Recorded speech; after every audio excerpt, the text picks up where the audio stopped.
Hello, everyone, and welcome to the Clash of the Communities, round one here at the Mount Panorama Circuit, or to you and I, Bathurst. One of the most hardest tracks in the entire world to get right, one of the most satisfying once you get it right. This is, of course, the Clash of the Communities, and my name is Jack Oliphant in the commentary box, along with David as well. And David, welcome, and I'm sure you're looking forward to this one. Oh, absolutely, mate. Yeah, really excited for this one. Like I say, very challenging track. Of course, an enormous track as well. You're looking at times of just over two or just under 2 minutes in qualifying, I would imagine. Not a huge amount of spots to overtake. And if you are, it's going to have to be quite an aggressive move. But yeah, with three communities tonight, of course, formed of Simsport Racing, who are hosting this one live tonight. We've got Sim Racing Hub International and Pole Position Racing as well. It's going to be really interesting to see who's going to come out on top in this first round. Yeah, it's such an interesting format as well. We were chatting before the stream about sort of what we can expect. And to be honest, there's 10 drivers from each community, and each one of those drivers has to be in a different car from each other. So it's in the Simsport Racing community, basically, that not two people could be in the same car from the same community, if that makes sense. We'll show you when we jump out on track, but some cars will be more suited to Bathurst. Some cars might be more suited to Misano, which we're off to next week, and then Donington, and then Kyalami. So a whole host of sort of different tracks to test these drivers out on the Assetto Corsa Competizione package. David, it's a bit of I wouldn't say an odd format, but it's one that's certainly going to be very different to what's already out there, isn't it? It's not exactly like simple multi-car racing. It's not simple iRacing, sprint racing, or anything like that. It's a 75-minute endurance race on one of the best GT sims around. Absolutely, Jack. Yeah, you're spot on. I think we've got 15 minutes of qualifying. That'll be coming up in a few minutes' time. The guys are just over 5 minutes away from finishing their practice sessions, just getting some timers on the board, setting some statements. I'm sure they'll be doing that at the moment. And then, yeah, like you say, you've got a 75-minute race. There is going to be a mandatory pit stop. There is no need to change tyres, so it would be just to take fuel. Obviously, with a track as long as Mount Panorama, of course, over 6 kilometres, and a couple of those straights are consisting of just over 3 kilometres of those. It's going to be heavy on fuel. We know that. And yeah, as a result, we've got that one pit stop in there as well. So yeah, certainly something we've not seen before, something I'm certainly looking forward to. And from what I know from the three communities, I've had a chat with some of the people from each of them. Everyone's very excited, and I can exactly see why they are. Yeah, of course you can, because it's, as I said, a slightly different format, a slightly new event, and one that I'm sure will be wetting the whistle of quite a few of these drivers. And hopefully, for the viewers at home as well, welcome to the people that are watching and commenting in the chat. The chat's already lighting up, which is delightful to see. Some supporters for Simsport, Yannick Moller, supporting Simsport there. SRHI, said Stefan Hoffman. So yeah, keep coming in, shouting out your favorite people. In fact, we have SRHI TV's YouTube channel coming in and saying that they're very excited for the Battle of the Titans, aka communities. Let's have great fun for the coming 4 races. Absolutely, SRHI. I'm all about that base. Yeah, so Bathurst, Misano, Donington, Kyalami. I'll be honest, David, the only sort of tracks there that I'm more familiar with than others would be Donington. Having raced it in real life, and obviously one of the sort of more famous and more well-used GB circuits. But the likes of Misano and Kyalami, although I haven't used them very often, they're certainly going to be ones to test the drivers. Absolutely, yeah. We've got 30 strong grid. We're going to start qualifying any second now, so we'll get to the cars on track in just a moment. You see them out at the moment, starting to set their times. Of course, like we say, 15 minutes for them. Just before we get into a 4 hours question, Jack, just to give you guys a bit of a flavour as to who is who on track. As you can see, they're all running their own liveries. You might be able to get a bit of an idea as to who is who. But to help you, on the timing tower on the left-hand side, you will notice that everyone has a different colour. Following Simsport this evening, you want to look for the guys with the red number, or with the red block underneath their numbers. If you're following SRHI, you want to look for the silver numbers, and then if you're following PPR, you want to look for the white numbers out on track. And yeah, like you say, Jack, we've got some brilliant selection of tracks. I'm really looking forward to this one. I think Bathurst is a fantastic track to race at. It's certainly one of my favourites in the ACC roster. And yeah, we've got some other great ones as well. Now we've got Misano. I know the SRHI guys are familiar with that because I commentated on their GT3 round there just last week. But going to the British GT at Donington is going to be a brilliant one as well. It's a newer track for the guys, obviously with the British GT pack coming out only just a couple of weeks ago. But I have no doubt that these guys will have put their hard yards in, and they'll be looking forward to each and every one of these and getting out on track with some very, very quick people as well. Well, these drivers, I'm sure they're not sort of afraid of trying out different sims as well. Obviously, ACC is what we're running tonight, but Donington and Bathurst is pretty much on every simulator you could have under the sun, isn't it? So, although Donington is one of the newer ones on ACC, it's certainly they'll be familiar with it, even if they had it on their set of Corsa. It's not too far off, although it is a very good representation, I have to say. So, a couple of the drivers that we'll be looking out for, I'll be honest, I don't know many of the names. However, you can see that they're running rather close to each other, and here we go. Here's on board, in fact, with Riley.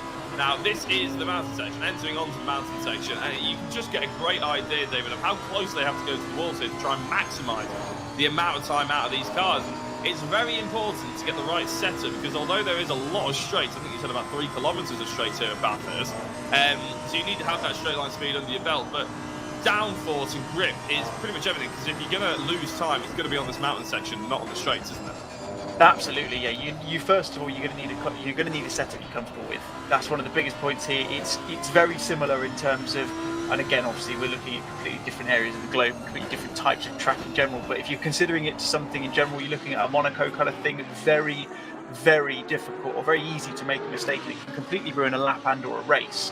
See, with the walls being as close as they are, like you say, especially in the mountain section. But you need to be really aggressive around here as well. The guys who will get the most out of their laps will be the ones you will see maybe even just grazing the walls slightly as they're going through there and being as late on the brakes as they dare.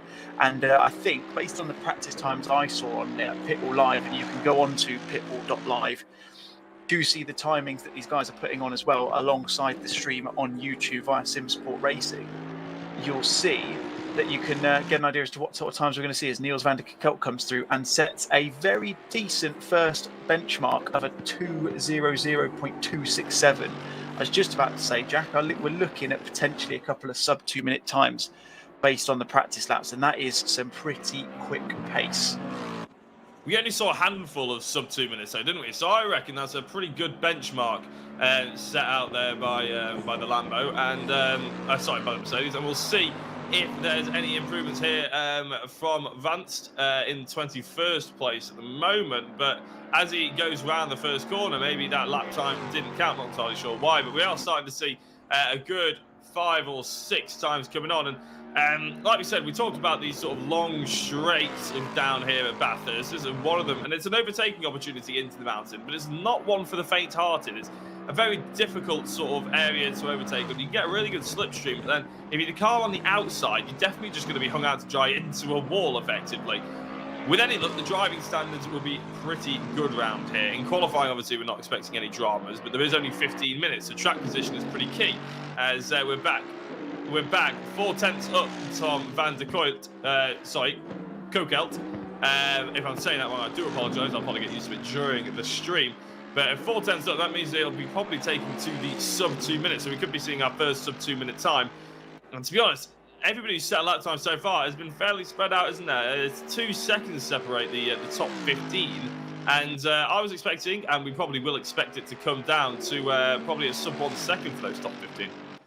Yeah, absolutely. Spot on, Jack. He's 2 tenths up at the moment, we're hearing, so hopefully he will get it. Well, he's looking like he could just about, if he managed to gain a little bit of time, get into that sub 2 minute time. But of course, with just over 9 minutes remaining in the qualifying, as you see Darren Pride saying he thought he was doing well as at 2:13 around here. I think, yeah, Darren, a little bit slower than what these guys are doing at the moment, as Niels van der Kelk does come across the line, gets a 1:59.9, with it being a 15-minute qualifying. Or as Cody Pride loses, he was 4 tenths up until that point, and that's going to have completely ruined his lap.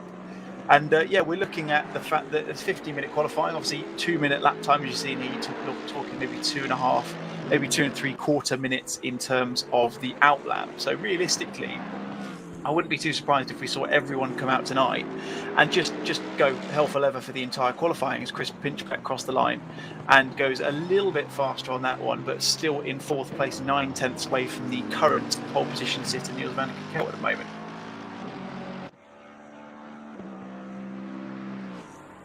It is getting closer, isn't it? And the times are coming down. Obviously, there's only one sub 2 minutes at the moment, but drivers are on fast laps left, right, and centre. So, although it is a 15-minute session, the lap times around here are, as we've been saying, just about sub 2 minutes. But let's call it 2 minutes for the sake of argument. That means you're realistically only getting about 7 laps because, of course, you have to do an outlap. And like you said, David, you're having to push the car as fast as possible, as close to the walls as hard as possible. The drivers who attack the most will probably get the most out of it. However, it's a bit of a dangerous game, isn't it? Because Bathurst doesn't take any prisoners. If you end up clipping the wall, like we saw one of the other drivers, I think in the McLaren just before, he took the wall and took it hard, and that meant that he wasn't able to actually carry on his lap, even though he was on for potential pole position lap time. And there we go, another McLaren heads straight into the wall as he just jumps out of the way. We're actually on board with Bathurtst at the moment, 1.3 seconds off, and I imagine he's probably got a bit of an improvement here going in. He's 10th up apparently, and he'll be hoping to really solidify himself into the top 10 position. 3/10 now improved for Vort, and that'll take him right to within the top 5 actually. So as long as nobody else improves, Vort will actually be challenging for that top 5. But look how close it is, David, from Hinchback in 6th place, 1.2 seconds back from a new pole position sitter in I apologise, I'm going to have to try and read this name through before I pronounce it. Chileski? I'm going to go for Chileski. For now, apologies if I'm getting that wrong, as I said. But he's our new pole position sitter. But as I said, Pinchbeck down to pretty much Haley is a 10th and a half or so. Really close. Yeah, absolutely. It's going to be, and I think it's going to continue to be close throughout the next 6 minutes or so. I think time's going to get quicker. It is a fairly cold track at the moment, as we've seen a couple of the guys mentioning in the chat, as we're Booth on board or riding alongside George Boothby at the moment in the Ferrari right now, and you can see he's 4/10 up as he's going down towards the S's, and this is that part of the track where if you get it wrong, you can completely ruin the lap. We saw, Cody Pride, I think we caught him twice, unfortunately. 7/10 up now as he's going down towards the Forest Elbow on his hot lap at the moment. We'll see if he can continue that. That's going to put him miles ahead at the top of the timing charts. And these three are in a bit of a qualifying session of their own. You've got Chimilski, I think that's how you pronounce it. We're not too far off, are we, Jack? You've got Van der Kelt and George Boothby are within 0.3 of a second of each other, and then you've got Regan Mitchell a little bit further back, but George Boothby's still 7/10 up at the moment, and that is going to be a statement of a lap. That's going to put him 4/10 quicker than Chimilski in pole at the moment. So it's going to be around about a 1:59.2. I'd be amazed if we sort of get into the 1:58. This track does seem to be improving as we're getting a little bit further on into the morning here in ACC here at Bathurst right now. Yeah, it's the Ferrari's about to come across the line. We're hearing 7 or 6/10. It is pole position by nearly 0.3 of a second, at 1:59.4 for Boothby. And he stops on circuit and says, "Beat that. Thank you very much." And he takes SRHI up to pole position. Second and third as well. Keep remembering that it's a clash of the community. So PPR are the white numbered cars. And then you've got Simsport all the way down in 4th and 5th place at the moment, which I'm sure Steve, our broadcaster, won't be very happy with. He'll be probably getting on the comms telling him to hurry up a little bit, as Mitchell and Smith are currently at their top place drivers. Pride in 6th place then, and look at this, it's still getting closer as Zimmerman goes into the top 5. So between Zimmerman and down to Pinchbeck, you're separated by literally a 10th of a second, or 10th and a half of a second. And Pinchbeck's now moved himself up to 5th to be within 100 of Mitchell. So, in fact, less than 100, half of 100, 5,000ths of a second away from 4th place. So it is really cracking. The speed in which these guys are lapping this Mount Panorama circuit is incredible, but also the consistency that they're lapping the Panorama is amazing as well. And it really shows that whoever organised or came up with the ideas of the clash of the communities had a really good idea up their sleeve, because they all seem to be very well matched. Yeah, absolutely. You've got 3 fantastic communities and 3 sets of 10 extremely fast drivers. And like you said, Jack, obviously all in different machinery as well. So we should see quite a nice little spread of cars at the moment. We should see, I think that was one of the Lexuses there. I don't quite catch who that was. I'll just try and get a bit of an idea as to it might have been.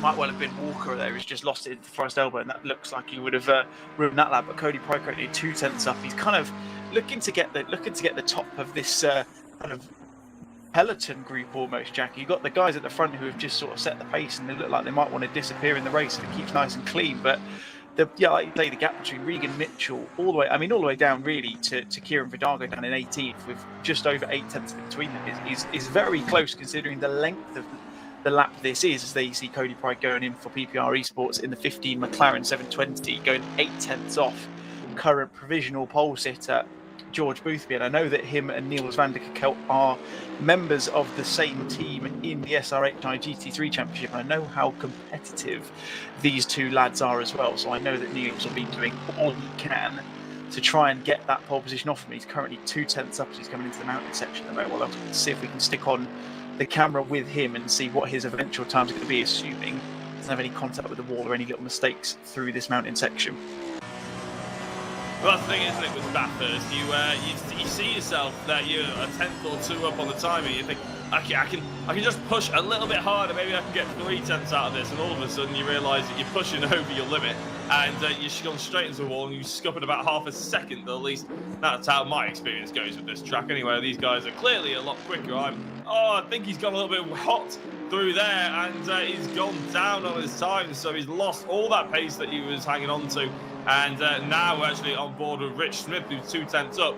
That'll take him right to the top 5 if he'll be actually in 5th place. But he's gone straight off. And like I was saying, the track doesn't hold any prisoners, and he's actually on the racing line. So that could really cause a big problem. This is Regan Mitchell now. And, well, his best is a 2:05 at the moment. And that would have been good for pole position within the first flying lap. But it is 1.3 seconds. Oh, no, he's gone straight off and into the wall as well. So Regan Mitchell, again, not having his own way. Vidago is 7 tenths up, however. He's in 18th place at the moment. 7 tenths would do him the world of good. It would pump him right up to within the top 10. And with only 1 minute and 15 seconds to go in qualifying, these drivers will all be on pretty much their final flying lap. Up to 9th place he goes, and it's a good showing by Vidago there. And that means it's 4 drivers all within the space from 9th to 5th place from Simsport Racing. Having a look at Beausoleil now. It's one of the Porsches, and I just suspect that the Porsche isn't as strong round here, Dave, because you're currently looking at 16th place Beausoleil, and then Haley is in 17th place, also in the Porsche. So it might not be the night to be driving that car. No, absolutely, Jack. And I'll be honest, I'm not the one who knows of the balance of performance in ACC off the top of my head, but I do know that the Porsche is not the quickest in a straight line. And like I say, with half of this track being made up of straights, you see Van der Kerk 2 tenths up at the moment, still trying to claw out that pole position. Obviously, losing it into the Forest Elbow, getting a little bit too much wall on the inside there. As he does it again into the S's, and that's his lap 1, and he's going to have to settle for minimum of the highest of 3rd place with just 13 seconds left in qualifying now. But yeah, you're right, Jack. It is one of those. The Porsche will be fairly comfortable in the mountain section. If you can get the right setup, you can get it nicely set up through there. But you're going to lose a little bit of time going down or up the mountain straight and then down the Conrod straight as well, back towards the end of the lap. So it is going to be one of those where it's just not really going to suit the Porsche 11 around this track, unfortunately. But we can see a fairly decent spread of manufacturers so far. Cody Pride currently 2 tenths up, so that could, if he can improve his time, as we do go across the checkered flag here at qualifying, so it's going to be his last lap amongst others. Everyone in front of him has gone into the pits, so if he can get a couple of tenths down the Conrod straight through that last section he's just been through, he's 3 tenths up at the moment, so a little bit more than that, and he can put himself into 3rd place. But I can't see anyone usurping the pole position time of a 1:59.4 from George Boothby. That, Jack, is an absolute barnstormer of a lap.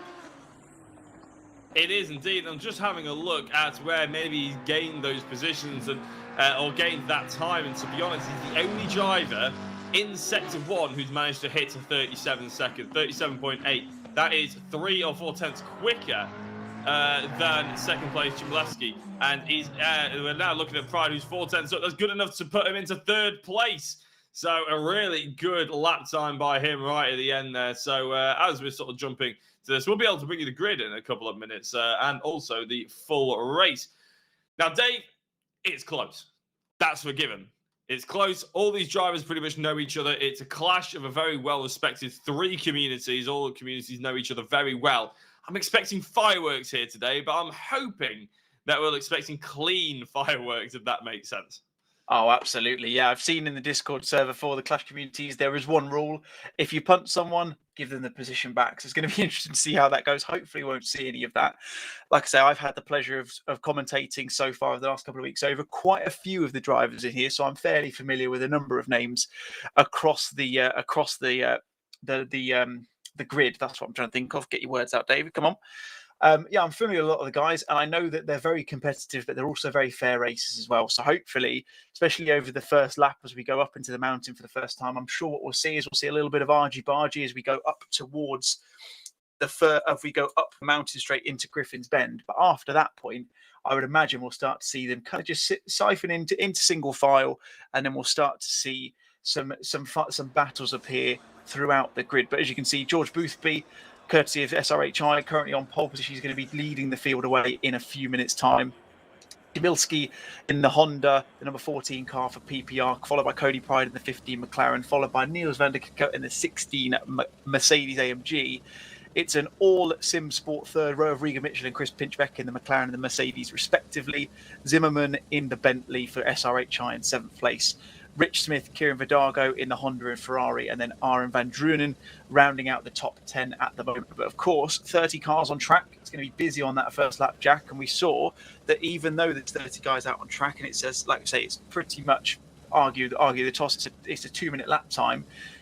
With them all being within a couple of seconds, it does mean that the pace is there, and it's going to be a really, really good fight throughout this 75-minute race. Yeah, well, I'm very interested to see how the pit stop strategy is going to go down as well, because obviously, like we've mentioned, they don't have to take tyres, they only have to take fuel. So, you know, it's a mandatory one stop as well. So some cars may have just been about to reach the 75-minute mark on fuel, but I very much doubt it. So, yeah, everybody's going to have to do it anyway. Now, when are they going to pit? That's the question. Are they going to try and get it in nice and early? Maybe try and do... and then go for the longest second stint that they possibly can. Then maybe that depends on where they are in track position. If they did that, maybe they'd get some clean air, get some clean running, put some qualifying laps in, and try and maybe undercut a few drivers. Or will they go all the way as long as they possibly can if they're in a good race for the race lead? Maybe they want to try and keep that momentum and be dragged along by the other drivers. It's always easier to catch than to be caught at the end of the day. And sometimes if you're in free air, it might not be as easy to get the lap times in as if you were following another car. So there's mind games to play here as well. And in about a minute and 40 seconds, we'll be getting underway. 75-minute race. It's a proper endurance event, this, isn't it, really? Although I'm sure the standard of driver that we've got out here on the grid, they probably think this is a sprint race. They're used to 24-hour, 12-hour, 6-hour races, not a measly 75-minute. Well, absolutely, yeah. You go into ACC, you're looking normally about 45 minutes is going to be your minimum. If it's a 30-minute race, you're probably looking at there's going to be 2 of them. So minimum 45 over one distance is typically what you tend to see. And like you say, Jack, going back to what you said about the pit strategy, it kind of adds an extra element into the mix that you don't normally see. And I think that's quite an interesting element to this championship is the fact that you've got the mandatory stop for fuel. Bentley is probably going to have the biggest fuel tanks. So you'd imagine the likes of Zimmerman are probably going to try and go a little bit further. And Martin Eutelings and 31 Bentley a little bit further down the grid as well. But you'd imagine they'll try and go as far as they can. However, yeah, it's not necessarily like you would have normally with tyres. You look at normally mandatory pit stops. It's a case of you're going to put tyres on. And at that point, you're losing 30 seconds regardless. And that's always going to be the case. And you fuel accordingly. So it's going to be really interesting to see how these guys do manage that strategy. It's not necessarily going to be a case of, I've had a bit of a dodgy start, I'll drop in the pits and I'll go and put hot laps in for the next 70 minutes or so. It's not going to be that simple because cars just might not make it that long. So it's going to be really interesting to see what sort of strategies we're going to see. And I think that's going to give us a brilliant race. And over the 75 minutes, I don't think we're going to know who's going to be in pole position for the win until there's about 10 minutes left, Well, it's making a good shout for obviously the top 3 with their qualifying time, but the session's about to start, so let's see, I believe. I don't know if there's going to be a warm-up lap or whether we're just going to go from a standing start. Normally in ACC, Yeah, there's a We'll warm-up plan, have so we have a little bit yeah. more time to chat about it. But obviously, Boothby and the top three generally, really, they were quite far and away the class of the field. I mean, you could add Van der Kukelt in there as well in fourth place, but it was roughly about 3 or 4 tenths back from the top three, and then you had Ryan Mitchell, who was nearly a full second back from Boothby. So obviously that started almost like another train of events, a peloton, as you said earlier, David. And it's to be honest, I'm not envying Steve Jobs who's doing the cameras and the broadcasting, because there's going to be a fight everywhere you look. And just like a few people in the chat, hoping to keep it clean on the first lap, says Alan Ismay. So, we're echoing those sentiments, because if they do keep it clean, we're in for one hell of a battle here. Like, when I said I would jump on and do the comms, I really didn't expect the quality of the field that we had and the size of the field that we have today. And to be honest, I'm all about that base, and I love commentating on ACC, because it's always promotes really good racing. The physics are fantastic, the cars look amazing, amazing sight, and to be honest, the whole thing just is one of the top class of sims. iRacing is all very well and good. That's more my forte when it comes to broadcasting, but there's something special about ACC that you just don't get in iRacing. Oh, absolutely. Yeah, you're spot on there, Jack. It's definitely one of my personal favourites to broadcast on, and it means you get brilliant races and track combinations such as this. And yeah, we've got a brilliant one going ready for us this evening as they're going through the mountain section. Obviously, George Boothby leading the way, ahead of Chmielski, Pride, Van der Kukelt, Regan Mitchell, Chris Pinchbeck, Zimmerman, Smith, Vidago, and Van Drunen in the top 10. We talked about that. As we go further down, we've got Marquesh, Bosselet, Riley, Martin Pilkington, Vervoort, Walker, Haley, Malsharek Jr. and DeBon, the top 20. On the final 10, we've got Wilkes, Scepter, Neutlings, Banfield, Isilovic, V, Warren, Cox, Hannah, and Fonst at the back. Quick reminder for you guys in terms of the colour of the numbers, that is there for you guys to differentiate which cars you are following. So if you are following Simsport this evening, you want to look for the cars with the red number on the timing tower. If you're following SRHI, you want to follow the silver ones in there. I've just heard Steve, our broadcaster in the background, go, yeah, Simsport. So we've clearly got a bit of bias in the camera angle at the moment. So we'll try and get across every single car if we can. And then if you're following the PPR team, then you want to look for the guys with the white who have got a fairly decent monopoly of that top 5 spaces, Jack, as we come down the Conrod Straight to get things ready for the first round of this Clash of Communities season here at Bathurst. Oh, what a race is going to be specking up for. And if the standard of qualifying is anything to go by, then the entire series will be one to watch, and definitely one to subscribe for if you want. A quick plug for that before we get going. If you want to catch the rest of the season, then be sure to be hitting the like or subscription or follow button or wherever you're watching this from. Basically, if you're on YouTube, then definitely hit the subscribe button. And thank you to everybody who has already, and hit the like button, and in the comments as well, because it's fantastic to have a live comms. And to be honest, David and me probably will get bored of talking to each other for 75 minutes, so we might as well chat to you guys as well as we're lining up now. Boothby will take the race race to the start. How aggressive do you reckon the second row of the grid's going to be in Pride and Van der Kukelt in the second row? Do you reckon they're going to try and put the pressure on the top 2 before we even get to the mountain section? I think you'd be silly not to be honest, Jack. Like I say, I think they're going to siphon into single file as they go through the first couple of corners. Once they get to Griffins, I don't think there's going to be much chance for overtaking in the first couple of laps. So it'll be interesting to see how much pressure they do put on. Of course, you can see the guys on the odd-numbered side of the grid have got the inside line going into Hell Corner in a second for the first time. So it's going to be really key for George and Chmielski to get a really good start on this one, give themselves a little bit of breathing space. Then I wouldn't be too surprised if the two guys work together and try and get themselves some breathing room. But we're just about to go across the line. We're going to go green any second now for this first round of the Clash of Communities here at Bathurst, waiting any second for Let's Go Green, and it's go here at Bathurst. George Boothby getting into Hell Corner first, closely followed by Niels van der Kukelt, who's managed to just get back up the inside of Chmielski. Cody Pride has dropped back a little bit. You can see a couple of guys in the grass there, and that's Chris Pinchbeck who's dropped back there. Does look, however, as we scout back through the field, does look like everyone has got through cleanly, which is exactly what we were hoping for. But George Boothby already through Hell Corner has managed to get himself at least, I would say, half a second gap there. Jack has stormed off into the lead so far in this race. Yeah, the Ferrari seems quite untouchable, doesn't it, as it heads now into the mountain section. Here is a little battle with the SRHI guys, and this is, to be honest, your guess is as good as mine, David, what we're watching now, because it's just side-by-side action all the way through, and there's a little bit of a squirrel there for the McLaren as he tries to blend back into the rest of the mix, because realistically, you're looking at a single file first lap if you want to keep it clean through the mountain.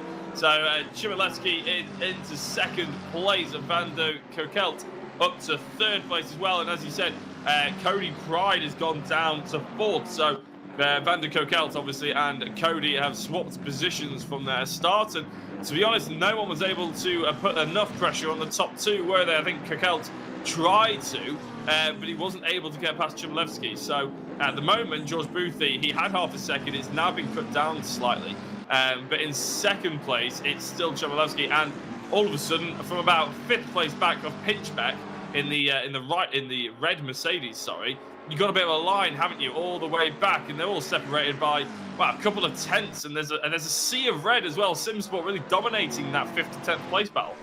Absolutely, yeah. It's the Red Sea of Simsport from 5th down to pretty much down to 10th if you take Zimmerman out of the mix as well. And it's good to see. I think we've got a class to field in terms of George Boothby.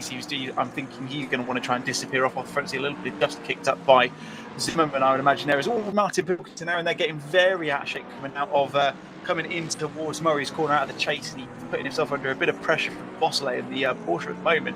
He's going to want to try and get back on the coattails of Zimmerman there in Bentley and see if he can start. But unlike what I suspected, I'm just going to immediately contradict what I said. George Boothby is not having all his own way. He's got that Honda of Chmielewski pretty close behind him in the PPR team in the number 14 car. So it's going to be interesting to see if he can keep with them. And I would imagine Niels van der Kemp is going to try and do the same thing as well. But a lap in, we've had no incidents of note so far, apart from a couple of squirrely moments due to them being very close together. And like you said, Jack, the Constantino effect of the first couple of corners did maybe neutralise the overtaking to an extent, but we've still got 72 minutes left to go, and it could be anyone's guess as to who's going to come out on top after that time.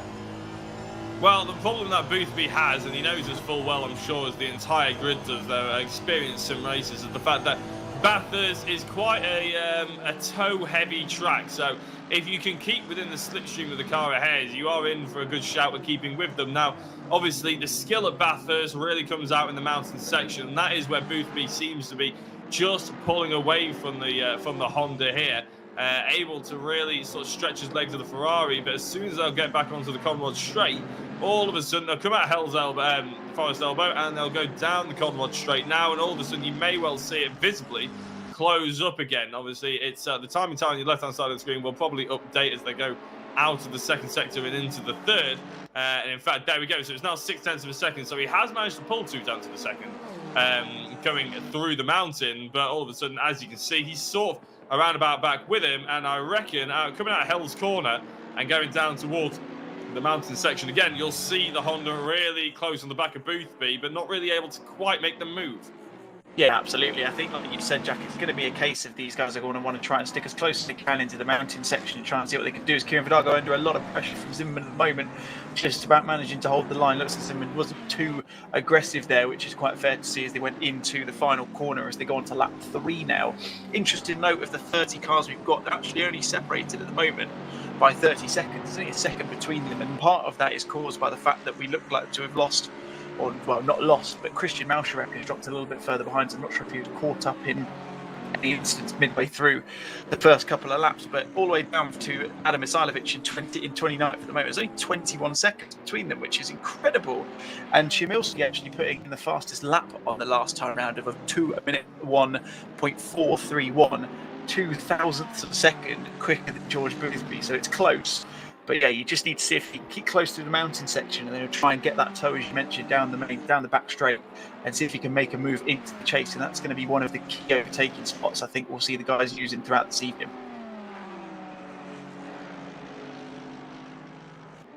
It definitely is, yeah, there's no doubt about that, but it's just whether or not it's how comfortable Boothby is compared to Chmielewski. So if Adam in second place is really stretching himself to try and keep with George, in the mountain section. Well, it's going to be difficult to do that for 75 minutes straight, isn't it?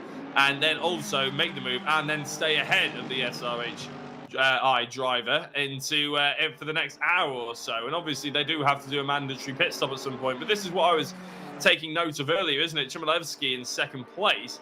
Now, if he hasn't quite got the pace of Boothby when he's on his own, and obviously he quite enjoys being towed round, it doesn't make much sense for him to pit early, does it? It'll be a reactive thing to when Boothby decides to jump into the pits.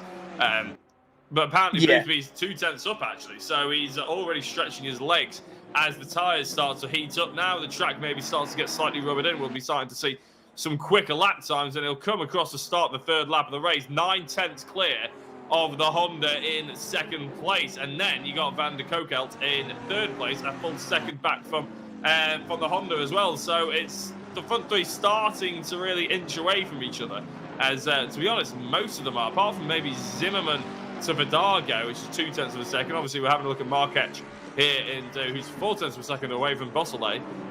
So there are a few close little battles going on, but everybody's bedded themselves in quite nicely. Clearly, we've got some endurance drivers in the proper endurance drivers in this series, because they're getting into the rhythm quickly. They know what it's about. It's not all about track position. It's more about how consistent your lap times can be. And to be honest, you don't need to run at 100% all the time in endurance championships, obviously. If you run at 80%, but you can do every single lap bang on within a tenth of a second, you're going to stand yourself in good stead as well, especially if you can keep it clean with the other drivers. Oh, and the wall! The wall's probably more important as Vidago heads into it. And, well, that's really going to be a surprise for the drivers behind, with any luck that he won't get collected by anybody else. But we'll have to try and cut back and have a look and see how Vidago is doing in a couple of seconds. Sector coming through. It doesn't look like these drivers have caught him up, but that was a huge moment, wasn't it? It was indeed, yeah. You just saw him catch that wall as he went up towards the top of the hill as they went through Quarry Corner into Frog Hollow. And yeah, you just saw him catch that outside wall, and that's going to offset the car massively. As Kern Scepter had a similar moment there in the Lamborghini, getting a little bit squirrely, as I did actually hear when Kieran did drop that. Unfortunately, I did hear a slight utterance from Steve in the background there, as he's not entirely pleased with what Kieran's managed to do. It does currently show him in 8th, but he's down to 17th, and that is a battered and bruised Ferrari. I would expect he will try and limp that back to the pits and do some sort of repairs on that one, and maybe try and get his fuel stop out of the way early. But as you see, Boothby 3/10 up already, and that's going to put him into the 2:0 times at the moment. I think we're about 2:08, if my memory serves me correctly. And he's really starting to disappear up the road a little bit. He's 1.5 seconds clear of Chmielewski, who is then 1.4 seconds clear of Van der Kokelt with Pride, then nearly 3 seconds back, with Pinchbeck very close on his heels, as you see now. There is definitely, you're right, Jack, there's definitely some battles forming, and I think it's just a case of these guys know what they're doing. They're seasoned veterans in this side of things now. They're very good at what they do in the sim racing scene. They know how long this race is. They know it's not won in the first couple of laps. They're biding their time, getting into a bit of a rhythm, and they'll see this out. And I think you'll start to see these times tumble, but I think we'll start to see some of these battles get even more heated as the time goes on. And it'll be interesting to see as well what sort of pit stop strategies we see as Beausoleil's actually come into the pits as well. I can see on the timing board with a little P next to his name. So he looks to be getting his mandatory pit stop out of the way early doors, and it'll be interesting to see how much time that will lose him. He has now got it done. That's why he's got the little green flag against his name. So he's done his mandatory pit stop for this race. So he's effectively now, Jack, I'd say he's our benchmark. We want to see where he came out. He was in about 9th or 10th place when he did come into the pits. So it'll be interesting to see the distance. And that will kind of give us a bit of an idea as to how long they're going to lose in the pit stop. We're probably looking at around about a 30 to 40 second pit stop loss, I think, depending on the fuel that these guys are going to put in. So it's going to be really interesting to see how this plays out over the next 65 minutes. We've got a yellow flag at the top of the mountain. See one of the guys off on the inside of the mountain section. They didn't quite catch who it was. It was definitely one of the PPR guys. But yeah, starting to thread out a little bit, but we're certainly seeing some battles as we work through as well. Well, as soon as people start to pit as well, obviously Beausoleil, Vidago in on the mix as well. This is Nard Cox, who's been given some love in the chat. People saying that he's in a league of his own, coxing it up. Not quite so, I would say. He's running quite nicely. But yeah, it's nice to see a little bit of love for the drivers in the chat as well. I'm sure when they watch it back, they'll be enjoying the comments, I'm sure, whether they're a bit cheeky or not. But yeah, we're actually doing quite well in terms of sort of the amount of contact that we've had. Vidago, Bossele, Hanna, and Izailovic, sorry, I think have all come into the pits. So, like you said, as soon as we start getting pit stops under our belt, we'll start being able to see where everybody's going to be bleeding out. And then the problem is then, for the leaders especially, is you start having back markers, don't you? So if people start pitting in, you lose 20 or 30 seconds. If they're right at the back of the field, 30 or 40 seconds behind the drivers right at the front, all of a sudden they come into the pits, they got a little bit of damage, or maybe into the pits for a little bit longer, and then all of a sudden you start getting the traffic. And to be honest, the traffic could really sort of mess things up around Mount Panorama, couldn't there? Is this Cox going through on Walker, round the outside, up into the mountain section? That's going to be very close. Cox on the outside. I thought he was going to get hung out to dry. Maybe that's why he decided better of it, but indeed, the Aston Martin just behind, and Alexis and Vance and Warren are going nice and closely together as well. And as the Aston goes through on the inside, they're going to be... Oh, I thought Cox was going a little bit slow, and the Aston was going to fly into the side of him, but Warren's got through on Vance. Cox couldn't get through on Walker, though, and it's as they were pretty much. But a lovely little battle, probably a sign of what's to come, hopefully. Oh, absolutely, Jack. Yeah, you're spot on there. Nice little battle from these guys there. I wouldn't have expected, as you see, I think Walker there just touched the wall, and it's going to give Niall Cox a chance to go. Thinks better of it, which is probably quite sensible, knowing where he's going down in towards the S's. You do not want to be going too wide. This is very much a one-way ticket to a crash if you do go too wide down there. But going back to what you said about the back box as well, like you say, it can entirely depend on where you catch them. If you catch them as you're going down one of the two main straights, or if you're going down towards Tower Corner or anything like that, then you've got a chance to get past them quite easily. That's not really going to cause too much of an issue.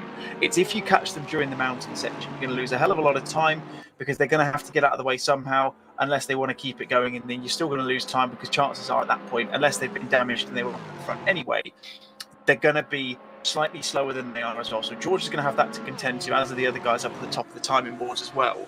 And Boothby is really starting to disappear. He was very similar time to Van der Kilt, has actually made his way up into second place now. I could let you know according to the Pitbull Live system. So he's actually made his way up into second place ahead of Chmielewski. I don't know if that was a incident or maybe a mistake from the former lad.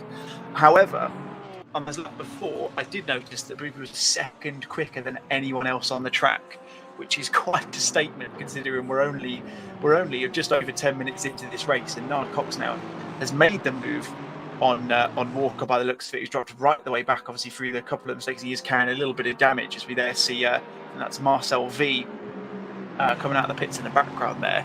As you see, Simon Wilkes coming out of the pit lane there in the background. It's interesting to see how this is going to start to fall out, like you say, and we're starting to see pit stops coming in a lot earlier than I would have expected anyway. Yeah, I mean, if I'm one of those drivers, I would probably feel the pressure underneath the gearbox of the driver in front or something like that. I'd probably want clean air, to be honest. So I'd probably be trying to get my pit stop out of the way first. But obviously drivers who may be more comfortable in the traffic and trying to race with the other sort of drivers around them, be towing along and all that sort of thing, they're a lot more confident than quicker drivers, I imagine. Will be hoping to really push the pit stops as long as they can go. And here we go. Here's Pinchbeck's move. He's certainly applying the pressure, and he almost got pinched as he goes into the first chicane. The first apex of the chicane. Gets the move done on Pride, and Pride almost loses it on the exit there as well. He's managed to catch it. He had to try and catch it 3 or 4 times, though. He is in fifth. Pinchbeck is up to 4th. And that's a fantastic little bit of battle in there, isn't there? As again, Pride is really pushing his McLaren to its limits, and all of a sudden that's a break into the top 4 from Simsport Racing, and he's upset the apple cart for the likes of the PPR crew. Yeah, absolutely. That was a cracking save from Cody Pride there. I actually watched him I commentated on him in the Esports Design Cayman Cup on Monday night, and he was in the walls that time. And you could see McLaren's a little bit as well. But what a lovely move from Chris Pinchbeck that was, coming down the Conrod Straight, got the tow. You could see the closing speed between the two of them, and he's just managed to make the move into the chase. And he's gone for the right line. If you're going down the inside, you've got that potential for Steve Walker coming into the pits now to presumably try and repair some of the damage on the car. Patrick Bonster's in the wall as well. He's going to get overtaken, it looks like, by James Warren in the Aston Martin. But yeah, it's interesting to see. He did go for the right move there, Chris. He went round the outside in that little kink in towards a chase, gives him the inside line, and it forces the guy on the inside line into the kink to almost back off, because if you catch that curving correctly, it's going to completely throw the car into no man's land. And you see a couple of comments in there. You see Benjamin Simmons crediting the save from Cody Pride, who's still fair play to him. He's not actually dropped off the back of Chris Pitchbeck to tell you how powerful that toe is.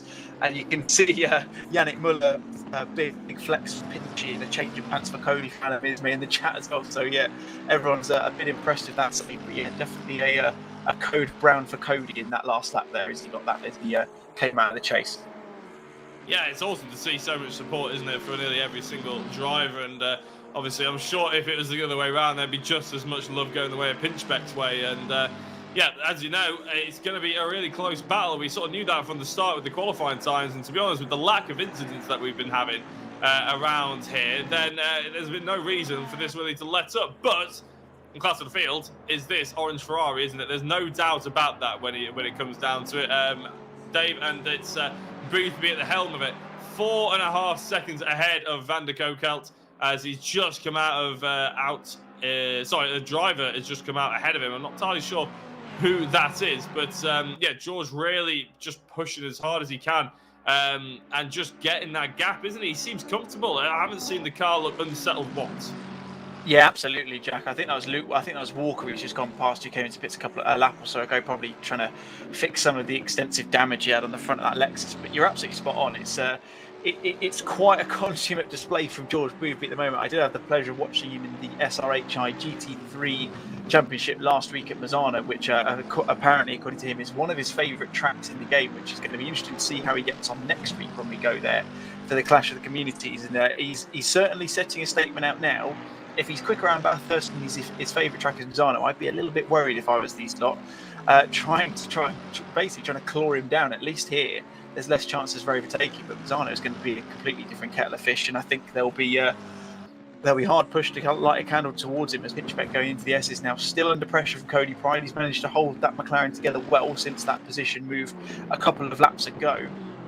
As you now move back towards Marcel V, who's being closely followed by Beausoleil he's not being followed by Beausoleil. That's the Lexus of Patrick Vonst, I think. It's just the timing boards haven't updated themselves yet. He's in the SRHI liveried BMW and Lexus, and they're following James Warren from PPR at the moment. And then there's a couple of seconds up the road, so we're starting to see the field, Jack, split into battles. But even so, as I'll just do a big shout out for Jean Pinchbeck, who's supporting Pinchy in the chat. I can't imagine why she'd be following someone like him. The name is clearly just a coincidence, but it's certainly seeming like we're starting to form into some battles, and it's going to be interesting to see how these guys get on over the next 56 minutes we've got remaining. Yeah, I mean, the likes of, if you have a look at De Bond's name, who's about to come, and a time will appear right next to him, but I think he's got about 13 seconds. There we go, 12.5 seconds to Marquesh. So you're right, there is gaps forming, but equally there's battles forming, isn't there? There's nice little sort of niche battles on circuit, and like I said, and you said a number of times, Dave, it's all about the toe as well. So obviously there's a little bit of damage on the front end of Vavort's car here, but he's got the Bentley of Newtlings behind him as Vavort actually comes into the pits to try and get maybe rid of that damage and also serve the mandatory pit stop. That leaves the Bentley all on its own. Now, we mentioned the Bentley might well go a little bit further into the session before having to take the fuel. Obviously, if somebody tries to come into the pits and do the fuel on the first lap or so, they might not actually have enough to get all the way through, depending on the car, obviously, and the sort of the driving style, you could say. But the Bentleys, I've been reliably informed, are a long runner, big fuel tank, and apparently they don't guzzle it that badly either. Although it's hard to believe, really, considering the size of the thing, the heaviness of the thing, and the size of the engine. But here they are. It's defying physics all the time. And in fact, here is Zimmerman, the top place Bentley. So this is really the benchmark that we'll be having a look at to see how long he can go compared to maybe the McLarens that are ahead of him, the Lexus and the Honda behind him, and obviously the Ferrari that's all the way up in front. And to be honest, although Boothby is really pushing the Ferrari to its limit, and you could be sort of forgiven for arguing maybe that's the strongest car around here, the next Ferrari is Vavort, all the way down in 22nd place, and has had to come into the pits. So it's not necessarily all about the car, is it? Although you are seeing a few sort of common denominators in terms of Pride and Mitchell. They race for different communities, but they are both in McLarens in 5th and 6th. You see the Lexuses, Lexuses, that are quite high up as well as a few strong performing Hondas. The Lamborghinis seem a bit middle of the pack, and the Aston Martins seem a little bit all over the place, to be honest. But it's a bit difficult to tell now we've had a pit stop or two, isn't it? Yeah, absolutely. I think we'll see it shake out over the next half an hour or so as we go through this race. I can't imagine we're going to see too many people start to do too many late pit stops. Like I say, potentially the Bentleys may look to do that just based on what you said there, Jack. Like I say, having the slightly bigger fuel tank. Of course, these guys can manage their engine maps as well to change the amount of fuel saving they do. They can change those. They can put less power through and therefore save fuel as well. So it's not necessarily, although you could run out into the distance like George seems to be doing, and you could run at whatever fuel map you wanted and fill up whenever you need to. Strategy permitting and back markers, of course. However, it does look like he's not having it entirely his own way. I do say that, and he's probably going to go and prove me wrong, as he has done on the last lap. But the lap before, he was actually a second slower than Niels van der Kelt, so he's actually gained a second on there at the moment. So Cody Pride now from 5th place jumping into the pits, clearly not finding himself too much fun sitting behind the Mercedes of Pinchbeck from Simsport Racing. So Cody Pride now is the top of the running cars who's actually made a pit stop, and it looks like he has come out just behind. He's dropping down the field a little bit now as we're starting to see the timing tower shake out a little bit, but he's down into 21st position as it stands, not currently 18th. We'll see that shake out in a second as they all hit their sector times, but he is now the guy to watch. We're going to have to keep a clean eye on what his times are, the distance between him and Boothby at the front, and interestingly, we'll keep an eye on the distance between him and Pinchbeck as well. We'll keep an eye on Chris to see whether he does elect to do something similar and see if he can actually try to get the undercut potentially. I wonder if that's what Cody's thinking at the moment. Well, it's going to have to be a monumental effort, isn't it? Because he was about 5 seconds back from the lead at one point. And obviously, Van der Kelt, he said he took a second off Boothby.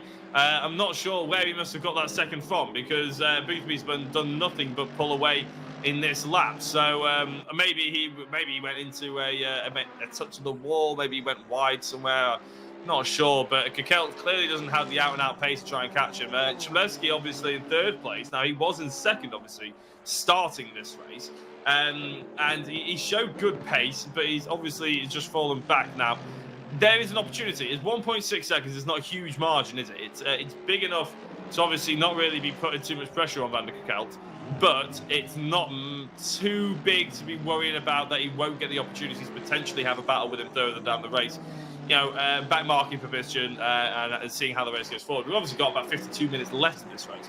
And I'm loving the fact that everybody in the chat is trying to figure out what the plural for Lexus is. What's your thinking, David? Because I can't really think. Lexus is.